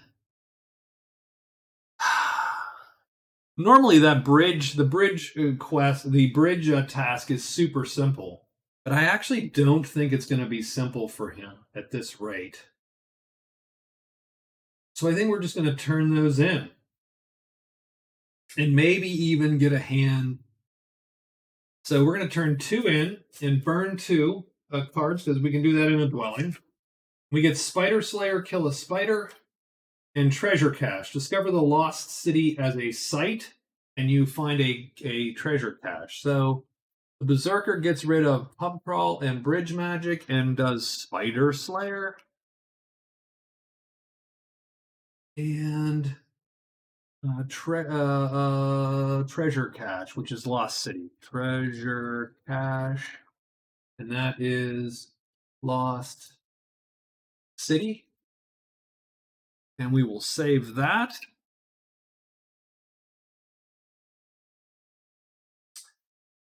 Someday, the Black Knight will actually complete any of his location, his stuff. But right now, he's just fighting and dying in 3/4 time. The elf gets to draw again. And the elf could really use get rid of armor. Armor is dumb. The Lost Scholar. Do we have the Scholar? We actually don't have the Scholar out. The elf will play the Lost Scholar just to get rid of the card. The Lost Scholar is an event, and what it does is it puts the Scholar on the board at a random location. Anyone can pick him up, drag him back to a dwelling, and there you go. 2/6 is the Deep Woods, so Deep Woods 6. I don't know how the Scholar managed to get through all that crap there, but he did. And he is stuck in Deepwood 6, and the Lost Scholar is played. If you can get the Scholar back to a dwelling, which actually would be good, right? You just walk him to here, and you get a VP, and he, I think, becomes friendlier with you. So that's a bonus. It's also a victory point, which the elf is sort of managing to do fairly well with. Um, so we ran out to here, right? Yeah, that's where he ended up. And the magician is still locate the vault, which is he's nowhere near now. He would love to get gift exchange done, and I'm still wondering if I can even find the damn woods, and I don't think I can. So we could use to trade those in too, if it's not too late to do so in the month. But I think the short term. Okay, so I think the Berserker can live with these. So I think we hide once, hire 3 times, with the idea to get 1 or 2 rogues with us and go with that. Done. Black Knight.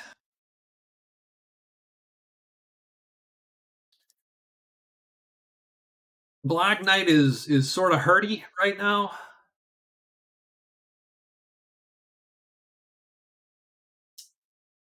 I mean, he's gonna have to hide. He's gonna have to hope for the best. So I think that's what we're gonna do. We are going to hide once, which we just have to do, and then he's going to move and move into to the end. So move to the end. Hide once, 2 moves, move to the end, and then he is going to rest because he's back in that phase. Unfortunately, I don't love it, but that's sort of where he is. The elf played his card today. Doesn't get one until tomorrow. The elf has done all he can killing those folks.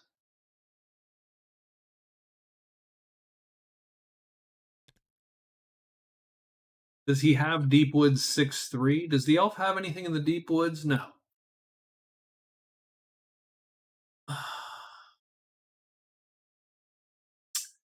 So if the elf were here, one.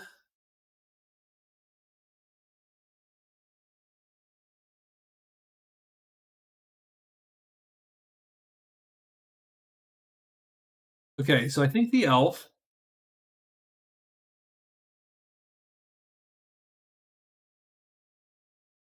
is going to move to the mountains. He's going to hide twice, rest once. He has one more move, and I think that puts him back in Deep Woods 5. I don't think that's a good move either. Hold on. Let's not rest. Let's instead move twice to Deep Woods 3. Done. So no resting. Instead, we move and move to Deep Woods 3. Let's get past that space. Okay. We are done there. The magician is going to. Is he going to hide and search, or is he just going to balls out search? That's the question. Oh, maybe he should hide. Let's hide. Let's hide and search. So that's the problem with the cairns, right? It's in the middle of this little mess, and you're not really, you're not getting a lot of phases. So let's hide and search, and maybe he'll get lucky. And if we can get lucky, 1, 2, I think we all have days. It's day 17. Let's make that monster roll. 2 serpents and demons. Okay. Alrighty, that's cool. This game always generates wacky situations, and especially if you get multiple characters on the board. Like, I do love a solo game, with the caveat that very often, since you only have one character on the board, you don't quite get some of those situations. Multiple folks tends to gum the board up pretty well. So the elf is first. The elf moves into the mountains. He's then going to hide twice.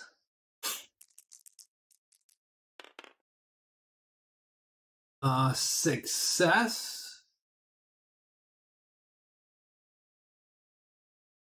And then he moves into Deep Woods 3, hidden, of course, into Deep Woods 3. And the demon is prowling. Right? Serpents, demons, demon goes there. So be it. All right. Well, hey, such is life. There we go. That's thank goodness we've hit. Problem is, okay. Well, we're gonna. There's. The Black Knight has to hide. He does, and then he goes here, and then he rests once. He goes to this little schlocky, right? And then the Black Knight rests once. I always try to bring those in. Those are easy, so we bring that in. Done. Does anyone actually come to the inn anymore?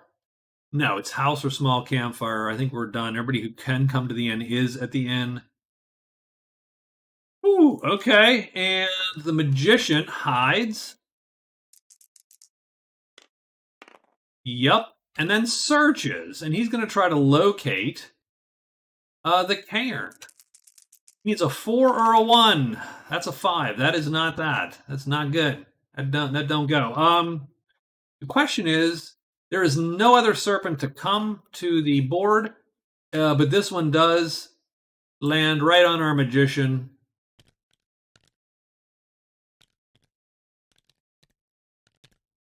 So we have a fight there. Oh, we are hidden, by the way, so that's good. And the Berserk, he's going to hide once just in case. He doesn't want to get stuck there, right? And we really haven't been rolling for him against the company because he was hidden. So hide. He is hidden. So the Berserker will be hidden. He's going to hire 3 times at the Rogues. So who is he hiring? I think Rogue 7 is up. So let's go to Rogue. So let's look at Rogue 7. He'd toss a buck. So 2 dice. We are friendly. We have money still. 4. Price times 3. We will pay $3 to get him until the end of the game. Oops. -3. So Rogue 7 till the end.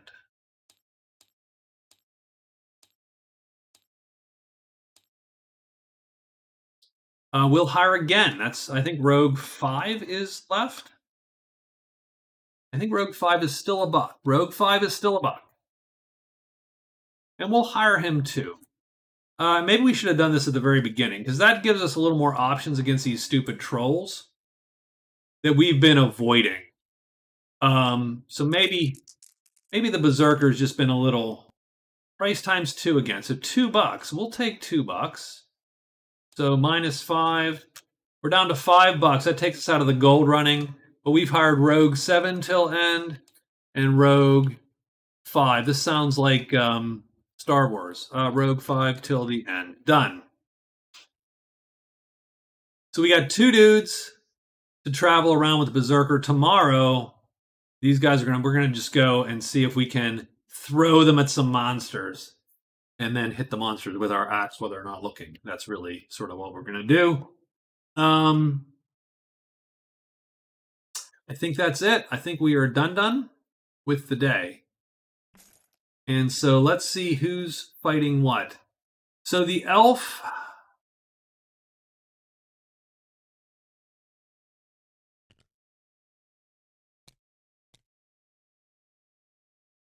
Ugh. So whenever you get in this situation, you're in the bad state of, I call it the run loop, right? If we run, we're stuck in between these 2 spots. And then the next turn, you have to move into one. So you're immediately stopped. And then you have to run again and so on. So you end up in this bad way. I think we're going to try to shoot the damn tremendous demon, even though it's not my favorite, because the demon is very unpredictable when he fights, due to his power of the pit. So we are currently hidden. We play move M to get this bow ready. We play the L3. We are currently hidden.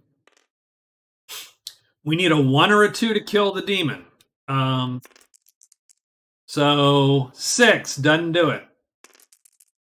Do we become unhidden? We do not become unhidden. So that's round 1. Round 2, we will, and we have no combat-y spells at all. We will play a move to allow us to continue this battle for another 2 rounds. On round 2, do we kill the demon? 3, not quite enough. It do heavy damage. Do we become unhidden? I think we do. I think that is cocked. Yep, we are unhidden. Ooh, goody. All right, so now, and now we have to fatigue, by the way. We're going to fatigue that guy, actually. So now we have problems.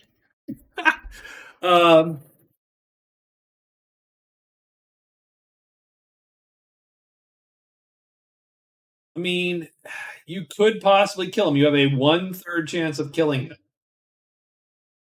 And that's great.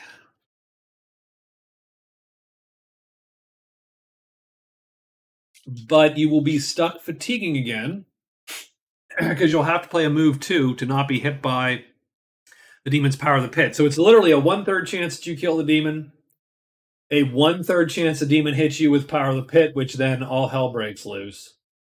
You will fatigue, and then you will have to run.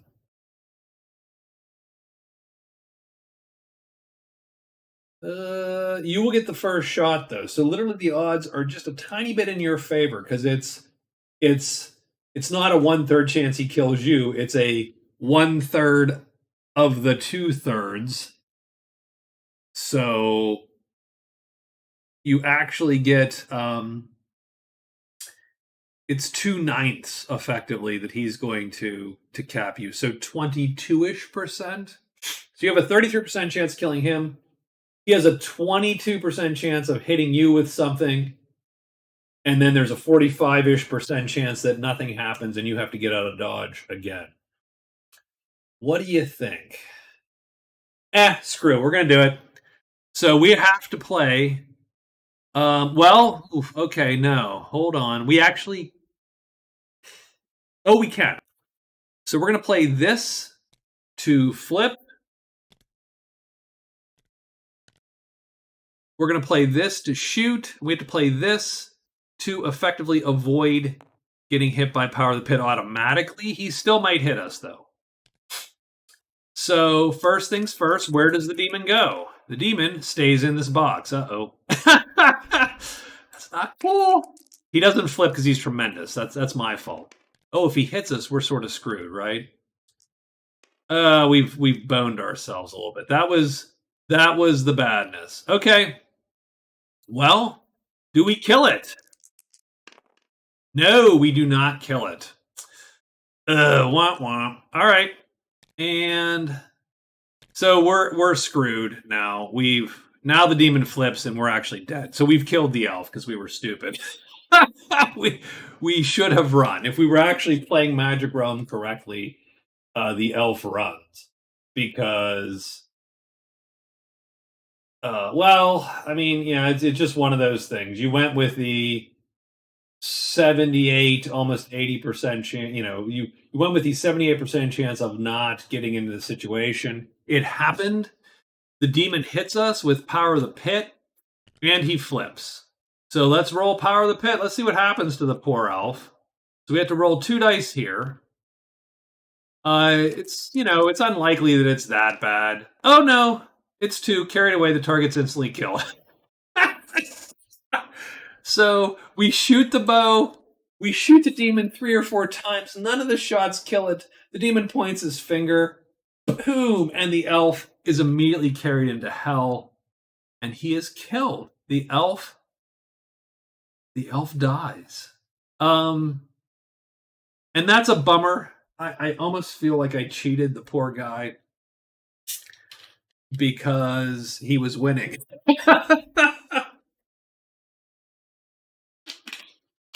All right. I'll just remove him. And I'll remove his chit. Let's just delete that bad boy. Delete it.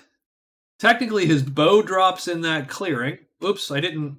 Well, I didn't mean to remove the demon. The demon's still there. Technically, the bow drops in the clearing.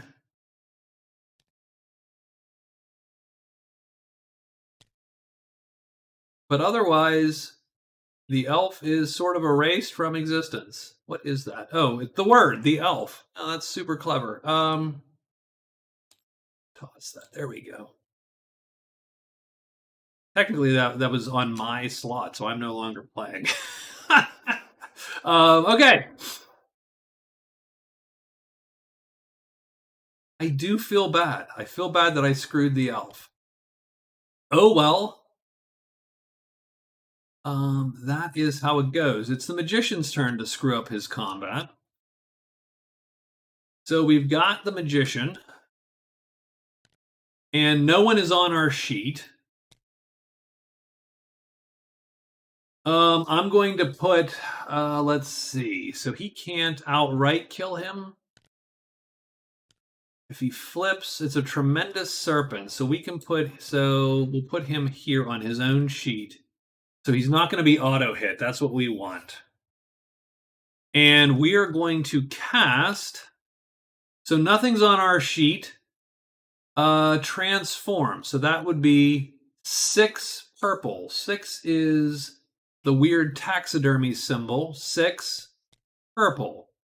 So casting 6 purple transforms this guy, and we have to roll. And the transform table is unique in that, well, the transform is interesting, right? Because in Magic Realm, all the crappy stuff is loaded to the 6, 5, 4, the high numbers, because you have a higher chance of rolling them.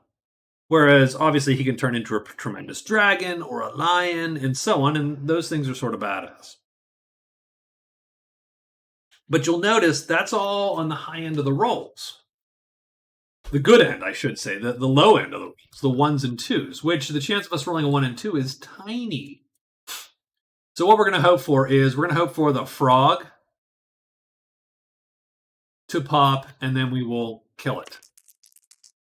So we roll 2 dice. We get a 3. Ooh, that sucks a lot. So he becomes a flippin' eagle. Oh, that's bad. Actually, that's not good at all.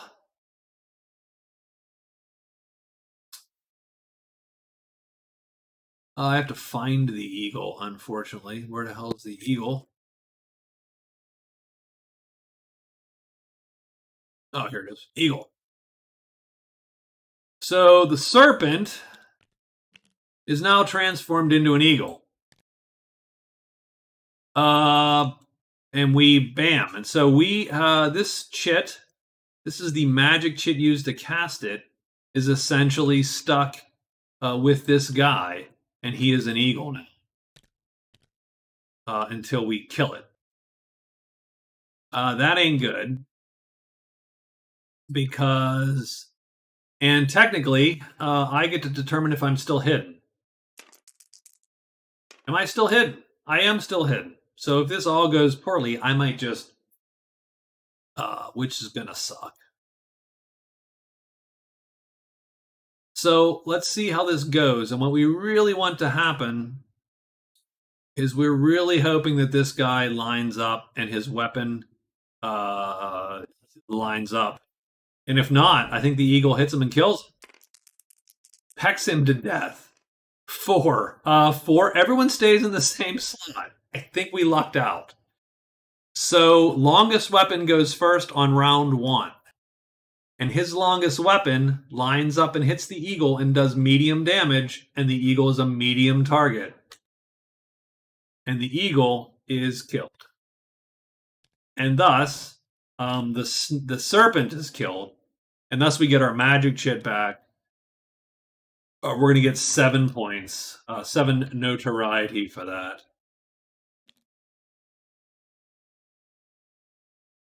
Which puts us back in contention, I think. I think us and the knight and he are battling it out for first place in terms of in terms of the prowess, the combat score. So, all right.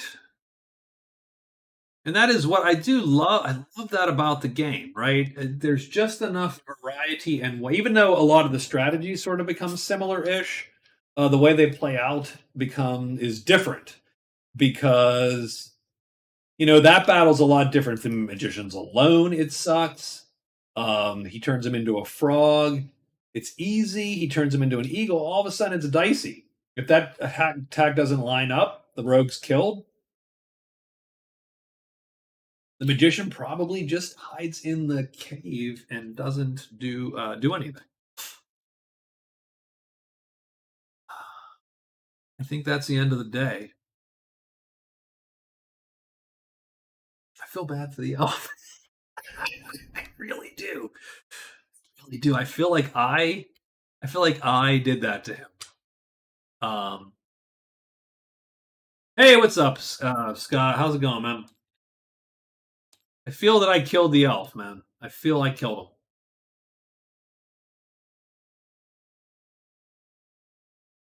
So let's see what the Berserker's up to. So let me actually take this elf and just get rid of that. And don't need his stuff anymore. He scores officially 0, so he can't win the tournament. No, the elf was sort of went. He was kicking ass, right? He'd started to pop some of the quests, right? So he was sort of ahead a little bit. And then I went one round too many with the demon. And it was one of those fights. It was one of those rounds where it's like, well, I have a 33% chance of killing the demon. The demon has a 22% chance to hit me, and then 45% I just run after this, right? Because I can't sustain it. And of course, the 22% came up. Like it wasn't, it couldn't go the 78% of you get out scot free or right. It just that's what happened. And I'm like, I should have just run. I should have played this, like I was playing the game. So, okay, the Berserker has hired 2 guys. And we should check. I think he's mostly happy with his stuff now.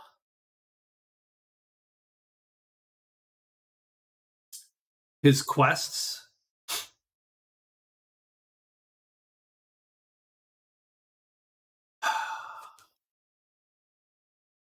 Lost City is up there. I still don't want to fight 6 axe goblins, even with 2 buddies. I just don't think that's a good fight for the Berserker. That's a little dicey for the Berserker.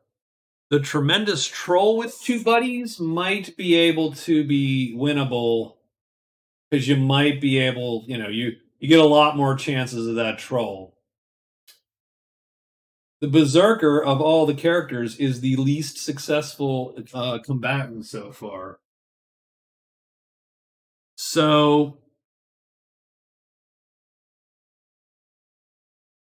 I do think so for Spider Slayer, he's allowed to pull yet another visitor onto the board. So he's going to do that. Well, I don't think. Well, he doesn't really care. He doesn't care about the warlock. The shaman, I think, is there already, so he's just going to stick. He didn't care. He's not even going to place him.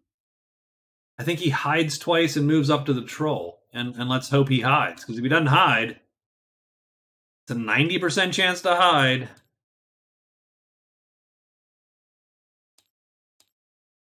Move. I forget what that is, but we're just going to put troll there. I know what it is. So we move up to the troll, assuming the troll's still there. The Black Knight. Well, I hate to say it. He does actually technically have to roll for the rogues, since they aren't his super buddies. They're just neutral to him. Oh, of course, he rolls trouble. So unfriendly. He's fine. I think he's going to. Oops. Rest. He's going to take rest. Rest. He's going to rest, man. He's gassed. Um, and then the magician. Well, so we know a lot of stuff's on the board already. You know, if we look at the board, a lot of stuff that can mess him up is out. So I think that we're gonna take. I mean, and I'm gonna. So I'm gonna be like, oh, I killed the magician too. Fuck. We're gonna search twice. We're in a cave. We sort of have to. So we're gonna take a little bit of a risk to try to find that cairn, and that is our day. So, oops, I need a monster roll before I draw a turn order here. 2 serpents and demons. Okay. 1, 2, 3. We'll delete that one. And 4. So we got these 3 up. Magician's first. He searches twice. So let's roll the 2 searches. We know we need a 1 or a 4 to locate the cairn. 3. Now the nice thing is, I think we find a secret passage. I think locate does give us passages, and so we have found 5-4 Borderlands. That's not nothing.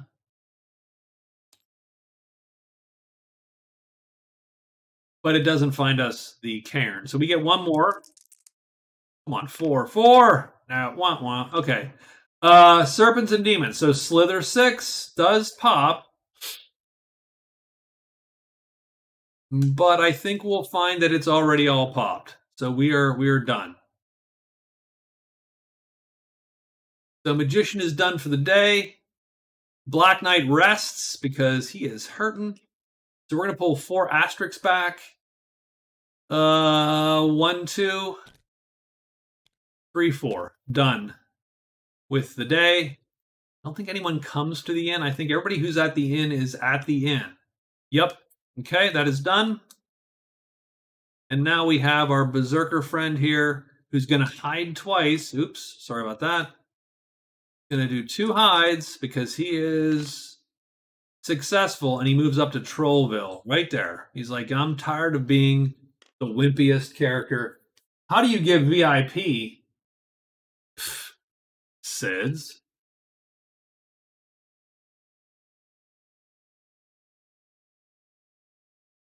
There you go. You were a VIP, Sid. Sorry about that.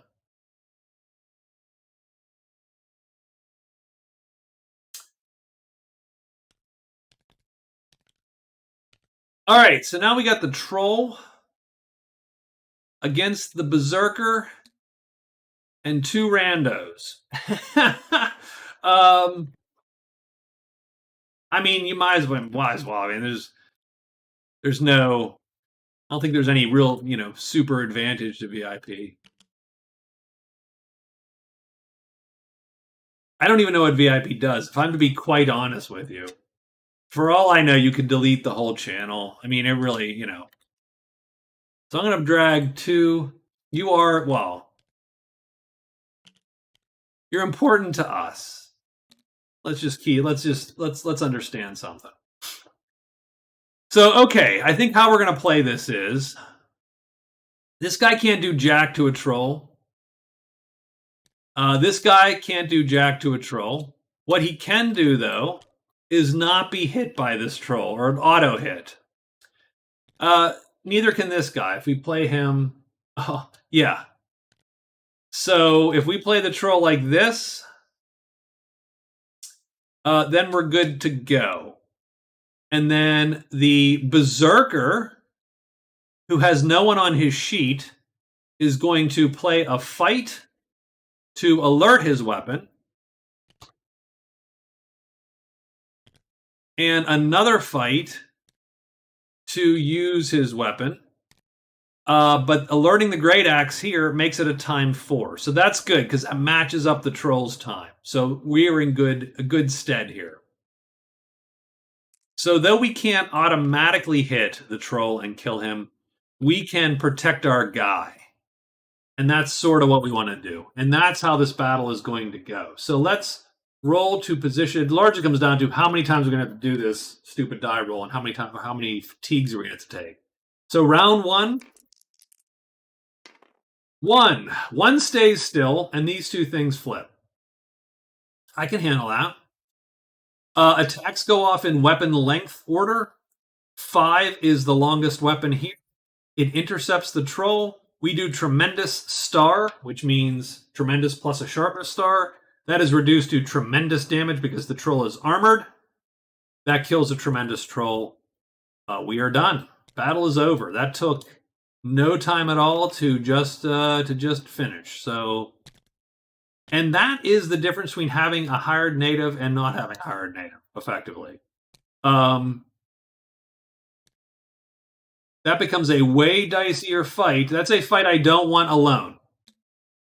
But with the buddy, it becomes a trivial fight. Berserker is back in this. Look, I've done nothing. I've totally gotten, it's always been, oh yeah, the troll's there and 3 bads. The troll's there and 2 heavy dragons, like all kinds of stupid crap, right? And finally, and I should have done this from the get-go. This was my mistake. I'm gonna spill this is unfair.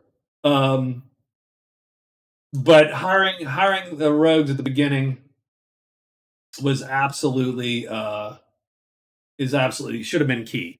In any case, troll is dead, so we can move on there. So nice going for the Berserker. I think we go straight to the dragon and kick his ass too. Screw this. We're not even. I don't even care about the victory conditions. The Berserker is just pissed. All right. So what's our day? What's our next day look like here?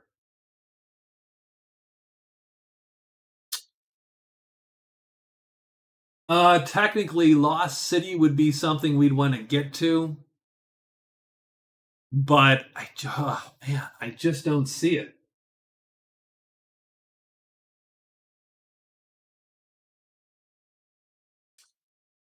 So goblins could appear in the caves.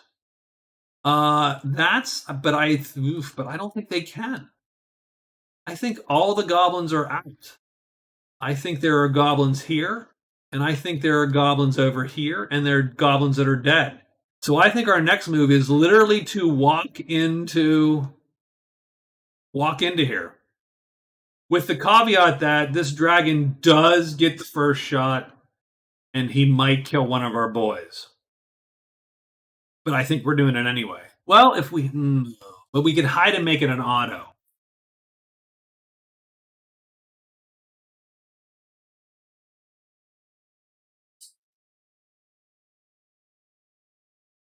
It just takes us an extra day. That's really what it comes down to. It comes down to this thing has a 1/3 chance of killing one of our guys. We will kill him, auto kill it, but not necessarily before one of our guys gets eaten, plucked by the head, and then the Berserker comes in with the axe while the dragon's, sort of picking his teeth with the rogue. But it's only 33% chance. But every bad thing has happened. Whereas if I'm hidden, it's an auto kill.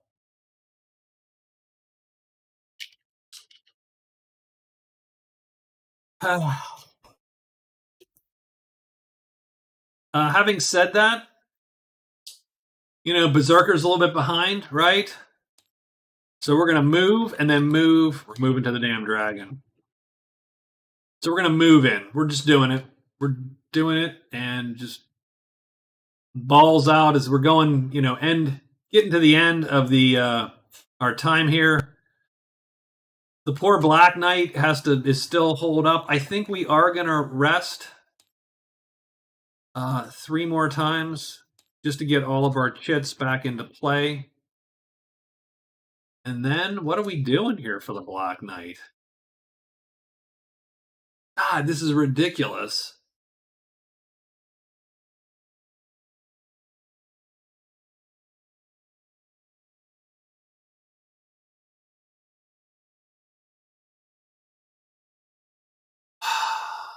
Do we?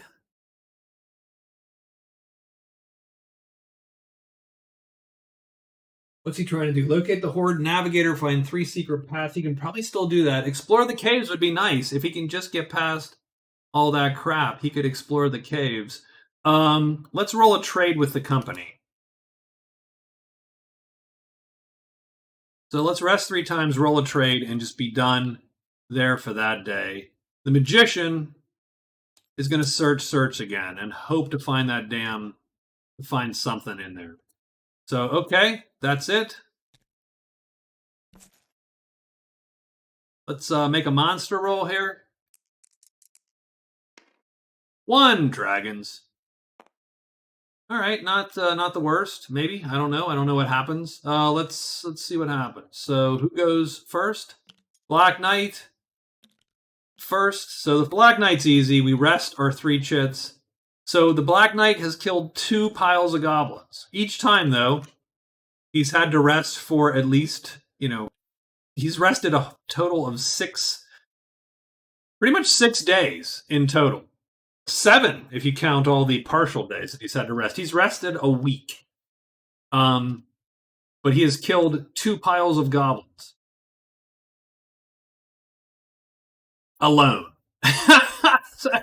That's awesome. Okay, let's look at the company. What does our buddy the company have here?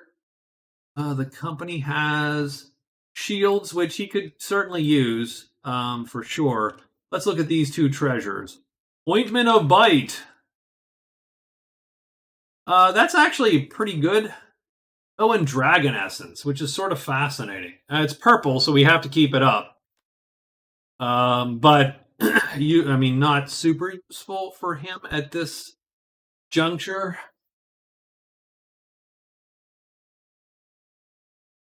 Now, I do know he's seen the rogues' treasures. I think the rogues have the Dragon Fang necklace. The chance of him getting both of those is almost nil. I think he will roll on. He'll roll on the ointment just for giggles. The chance of him getting it is almost nil, really. We do use Knight's Adjustment, so he is only friendly with the company as opposed to allied with them. Roll a 3, he gets price times 2.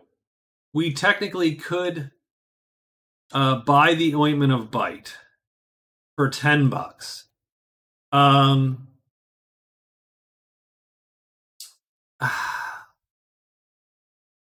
There are things where that is just freaking awesome for, because it literally turns his weapon hits on ties. So things like the bats now all of a sudden become a lot easier because he can hit on ties. Even the goblin fights become easier because now all of a sudden he's, killing a goblin, flipped or not flipped. But I'm not going to buy that. So I think he's done for his move today. I'm just going to even leave him like this because whatever. So he's done, but he's all rested up and ready to go. And oops, who is next? If I could hit the damn right button. The magician is next. And he is rolling twice. To search, please. No. Okay, that's 1. We got this. No, not even close. And what is the monster roll today? Dragons, right? Oh, God. Well, does anything come? We got a roar 6 and a slither 6. So let's take a look. Oh, yeah, roar. All right, well, woo. All right. Bam. All right, that guy shows the hell up, does he? Okay. Sucks a little.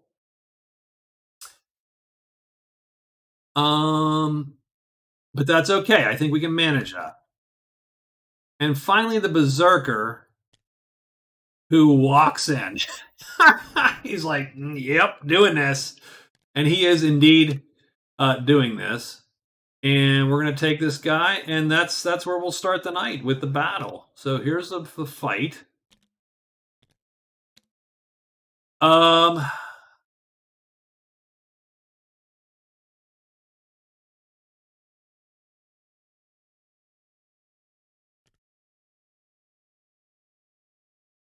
mean, it doesn't matter what side. We're gonna play this guy on this side. I'm gonna put that here and that here. The Berserker again, nothing on his sheet. He plays this to alert the axe. He'll play this to utilize the axe, and he will cover his guy's move, I think. And we really just don't want this head to come up here and eat that guy because that head goes first. So that's the fight. What happens? Three stays the same. 1 and 2 switch because of course they do. Oh, nope. Longer weapon. The head is the longest thing in this fight. So this head goes first. It eats this dude and kills him. Then the axe goes. The axe undercuts the body because we're aiming for the body. You can't target the head. It hits because it undercuts. It does tremendous damage and kills the dragon. And we get 10 fame, 10 notoriety, minus the fact that we've lost our good buddy, this guy, who's worth 2. So we get 8 instead of 10.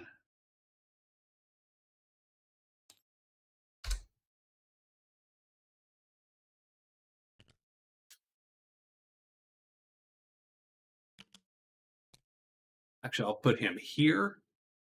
No, I'll just put him up here. It's fine. We will vaguely remember that he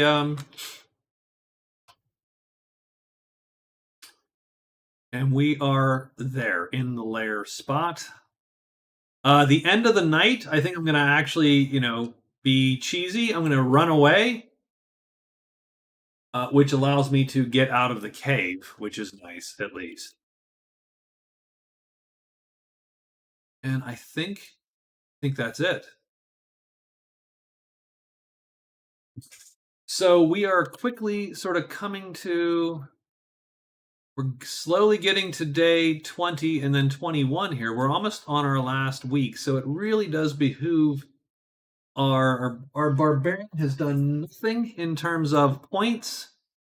He won't win notoriety at this rate, and he won't win gold. He will literally win no categories. Okay. So I think it just behooves us. I think we're going to try to search for this darn lair. And if we can find it, maybe we can find something which helps us out and then sort of see what these last days are. Because the problem is it's going to take him a day or two to get back to here and turn his cards back in and so on. Like I just think he is mostly done. The magician is going to move to Nutwoods 5. The reason he ran out of there, he's going to rest twice to bring his stuff back, and then hide.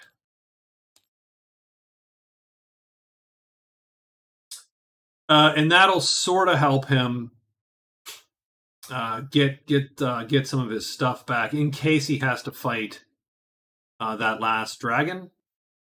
The Black Knight, locate the horde. I think his goal is going to be to find the dang 3 paths. Does he have Mountain 4-6 or not? I don't think he does. I don't think he's found Mountain 4-6. I think our goal is to find these 3 paths, score 1 more point, put him into 2 points, and then see if he can't. So I think hide twice, move twice, get past the goblins. I don't think it behooves him to fight the goblins in this case. Hide twice, move R2, I think is the space. Yeah. So one, no, move R1 because he has found this, but before, so it doesn't count, unfortunately. And so I think he'll target this.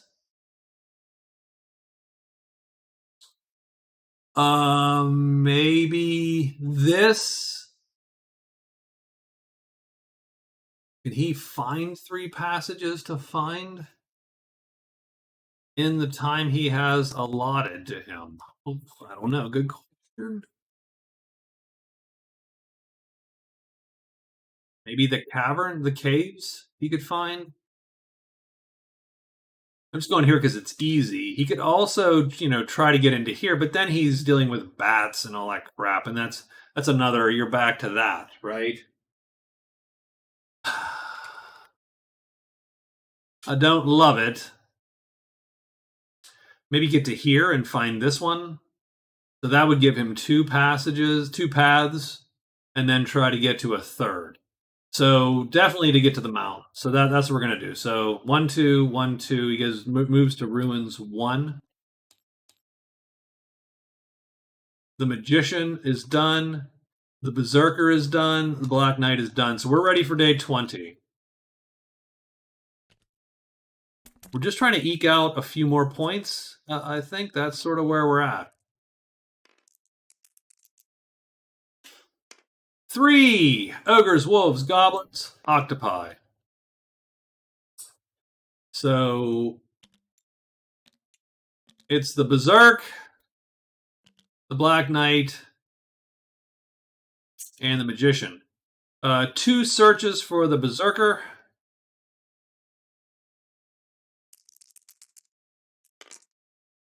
3. Well, I mean that he does find the passage. He finds caves 3, 2. That helps him not at all, but he does find it. And he gets 1 more roll because he has 2 searches recorded. 3, nothing. And now the non-existent goblins come and fight here, which there's none, and he's done. The Black Knight is going to hide twice. Nope. Oh my god, is he going to... Yes! Oh my god, he walks right into the goblins again. That... oh my god. That is literal... That's his lot in life. His lot in life is to fight all the goddamn goblins. Because he can't run. Can't run their time 3s. So we'll be doing that tonight. I think the magician has... So the magician moves here. He rests twice to bring these back. That's a type 4. That's a type 5. I think what I want to do is I would love to arrange these, right? So we don't have a type 1. We have a type 2, 3, 4, 5, 6, 7, 8. Right, there you go. So we bring the 2 things back, then we hid. I don't know that we needed to hide, but I don't think we had anything else to do there.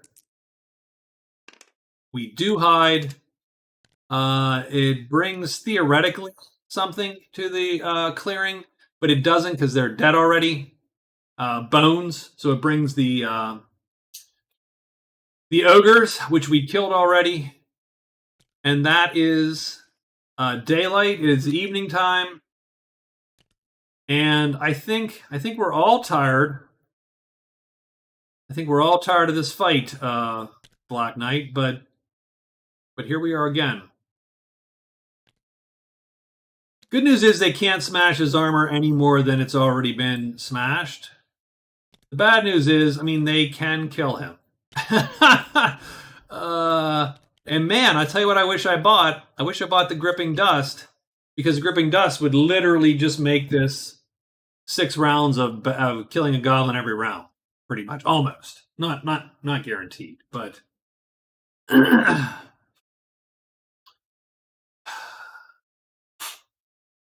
So first round.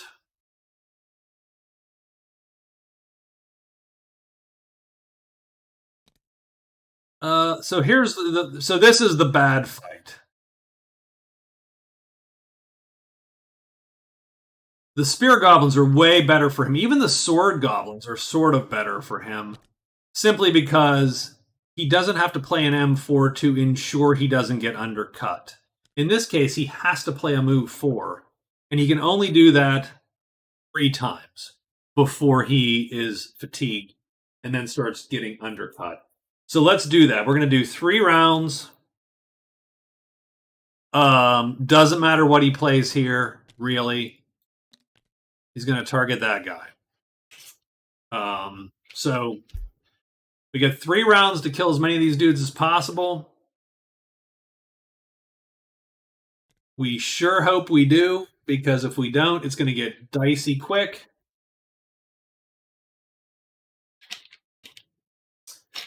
Yep. I mean, he could play slower moves, assuming that these goblins won't flip. If they don't flip, they don't do any damage to him either, because that heavy armor will soak it. As soon as they flip, though, they're all undercutting him. And of course, what happened was this thing flipped first round, and he was as soon as he played an H5, these guys flipped, and they just wounded the gut at him. So let's go safe, I think, if tiring, and we'll see if we can't get lucky on a couple of these dudes this round. And so we got the die 2. So 2 stays the same, of course. This goes like this, right? 1 and 3, yeah. So everybody's lining up. Wow, this is gonna suck. Okay, first flip. Yes, these guys all frickin' flip. So I think the Black Knight is gonna suck it a little bit too. This is literally the worst of all possible worlds. Does the last guy flip? He doesn't.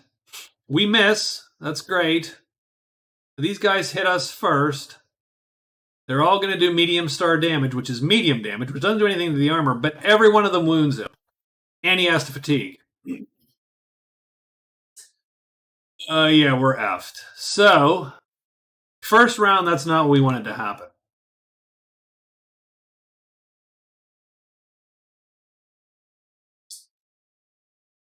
We have to fatigue a move. Done. We have to wound 4 chits. Not sure what I'm going to do there.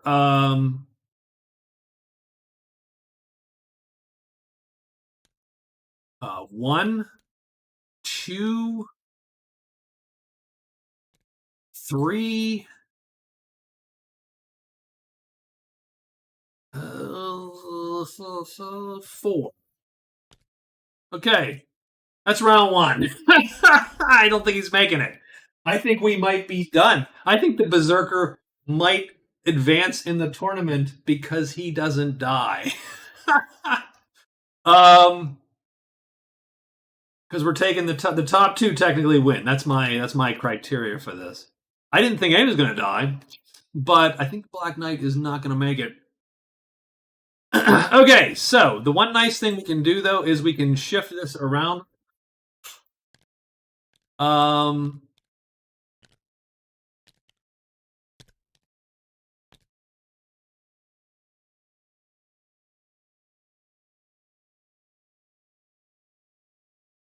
So that's pretty much it. We'll put these 2 here. I think. That way we have 2 chances, either because this guy's going to die. The guy on top dies if he doesn't flip. And the goblins in the middle don't do damage if they don't flip. So it's only this bottom one. So it's a 1/3 chance that they come to the top again and just repeat the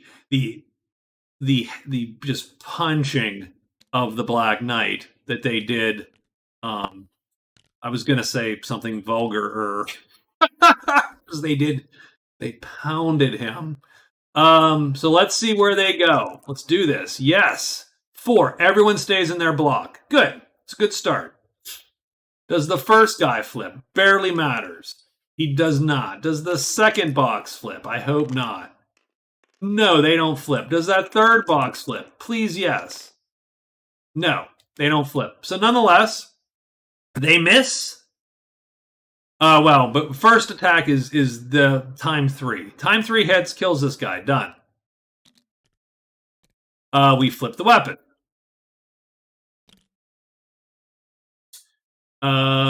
This misses, or this misses, and we are done.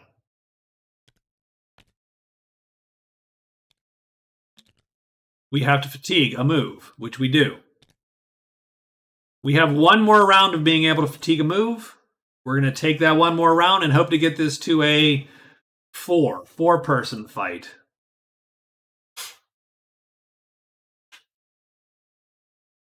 Same difference. We would like to not let those goblins show up. 5. Okay. 5 is the worst of all worlds. These flip and these flip down.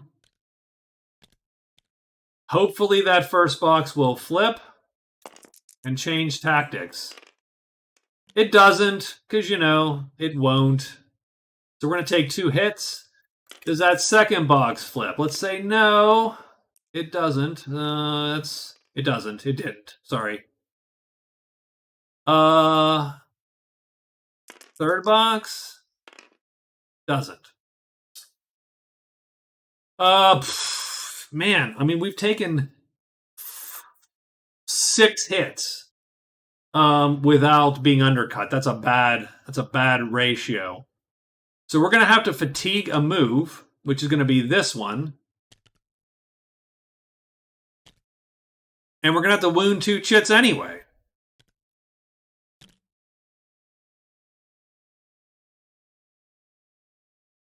It barely matters. We're going to fatigue, wound that one and wound that one.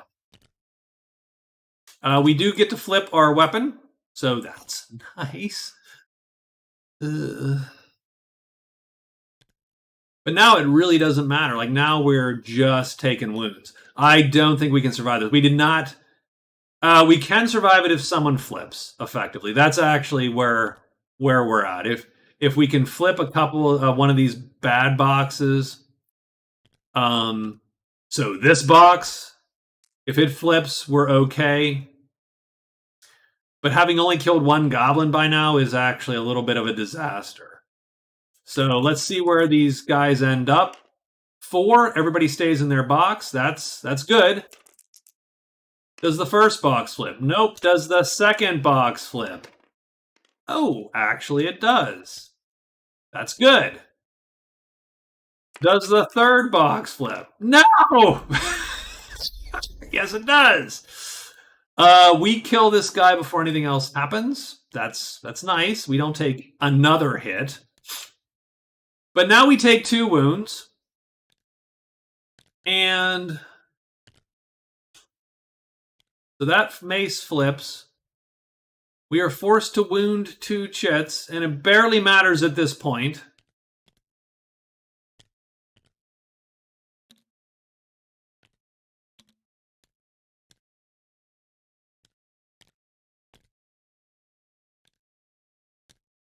That's where we're at. And we are a round from death, pretty much. So let's see how this goes. 5. This guy goes up here. These guys shift down. We can't. We're not undercutting anyone. He's going to line up with us. He doesn't flip. The second guy doesn't flip. The third guy. They'll tell me they're going to flip. No. So we're going to miss. Well, first off, these 2 guys are first. They hit us both. They both wound us. We have to wound 2 chits. That's these 2 chits. And I think that's it for the night. He is dead. Look, I hid twice. This is not my fault.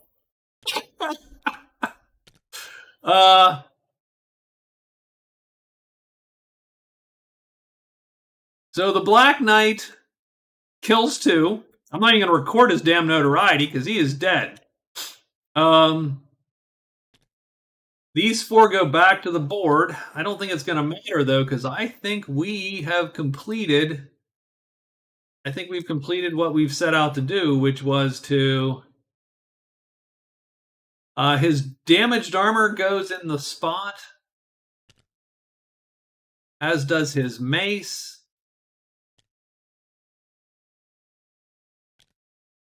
As a solemn reminder, maybe we should have hit 3 times.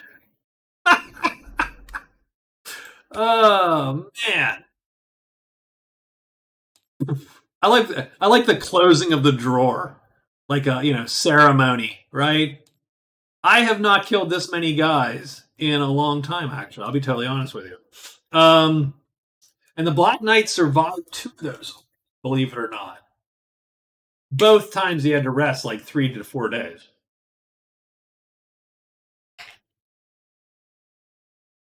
So so that's sort of where I'm at. I've killed half of my dudes. So what time is it? It's 11:30. So we've done this for 2.5 hours. We have seen both the Black Knight and the elf die under sort of dubious circumstances. And that's going to leave the Berserker and the Magician to actually move on, which, by the way, of the characters I have, well, don't get me wrong, the elf is not one of my favorites either. So, of those 4, I think the Black Knight is my favorite. I think he has a lot of weird possibilities and is totally devastating with that to things in his weight class, to his heavies. He is very devastating. But that leaves the Berserker and the Magician. So I think the Berserker and the Magician are officially the winners. So how I'm doing this is I do 4 brackets of 4. Do 4 brackets of 4, and then the 2 winners points move up. In this case, it's 0, 0, and positive points. So the Magician and Berserker both actually move up to go into the next round. So what I'm going to have to do is draw another 4. So let me actually do that right now. If you will draw another 4 characters for the next round.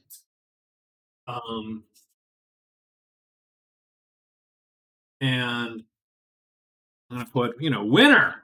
Yeah, bam. All right. He's a winner.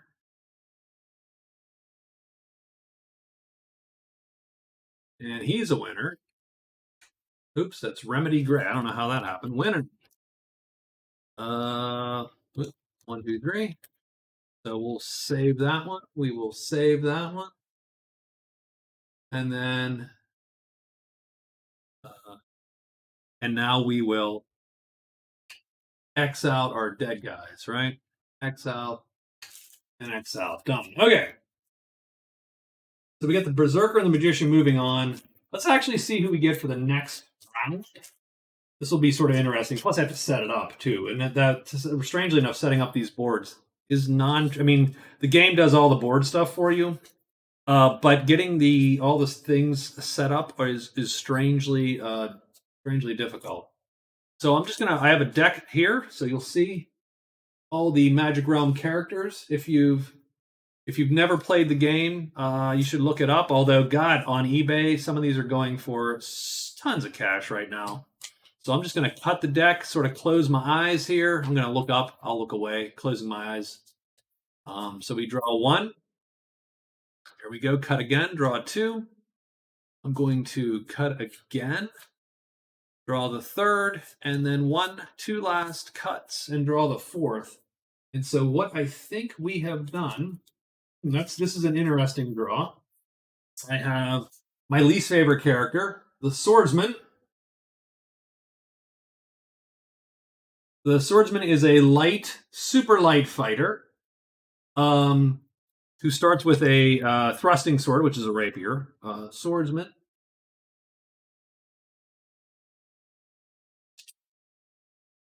So that's our first character. And I'll just put some spaces there.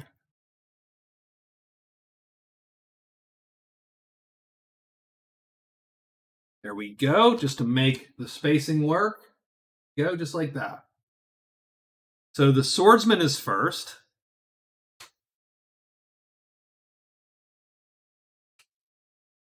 Um, the sorcerer is second. So he is a powerful elemental mage with a pretty good standard strategy, right? He can kill a lot of things, and especially all the small stuff. He can kill. Oh, I think I put too many, too many dots. I made these boxes too wide. Hold on, let's see. That's better. Okay, so two less.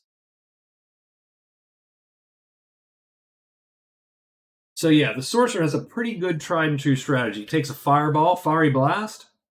That can allow him to nuke natives if he needs to. He can nuke goblins if he needs to. He also takes melt into mist, and that gets him out of dodge almost automatically. And since there are no other spellcasters, well, no other dangerous spellcasters in the game, it's a very safe strategy. The third character is the standard, the very tried and true, the White Knight. So the White Knight is a heavy fighter, heavy armor. He is similar in sort of his fighting profile to the Berserker, in that he's a big guy with a big sword, and he goes for dragons, and he goes for all the big stuff. He also is a little slow and tires easily. So he often needs to get help in the start of the game by upgrading his weapon. I'll go probably with that very standard strategy. And finally, one of my favorite characters, the captain. And the captain is a medium fighter. He starts out with crappy weapons, lots of armor, but crap weapons. But he hires people really well. That's sort of a weird power, but he only rolls one die when he hires. He gets the cheapest hires. And oftentimes the captain's going to want to go to one of his native groups, which he's friendly with the patrol, the soldiers, and the guard. So, for instance, the guard is a great starting place for him, and he hires them, even if he has to sell off his stuff, some of his stuff, and then he just uses the guard to like roll through some of the monsters. So that's always a fun one. He's a fun character. He's very much into hiring the natives and taking them on a ride, effectively. So, fun group. I don't love the swordsman. He's not my favorite. I think he's more of a PvP style character, which this is not sort of a PvP thing. The nice thing about the swordsman is he can run from almost everything. So he does have a lot of options there. And if he gets a better weapon, let's see, he is light. He does have a move forward chit. If he gets some better weaponry, he can sometimes do a lot of damage. He's friendly with the rogues. He barters well. So we'll see what happens. But I think that's it. I think we're going to end up a little bit early-ish. We didn't get through all of our days, but we have determined winners. And I think that's what I wanted to do. I wanted to get the winner decided, and we have. So I think that's it. So if you're watching, I appreciate it. Thank you very much. I'm going to post these on YouTube just because there needs to be more Magic Realm videos on YouTube. That's largely what I'm considering. So I'll talk to you guys later, or I might jump on Discord and sort of I'll jump on, I think, and chat. But I'm going to be off stream. I will talk to you guys later. Have a good one. Thank you for watching, and have a good week.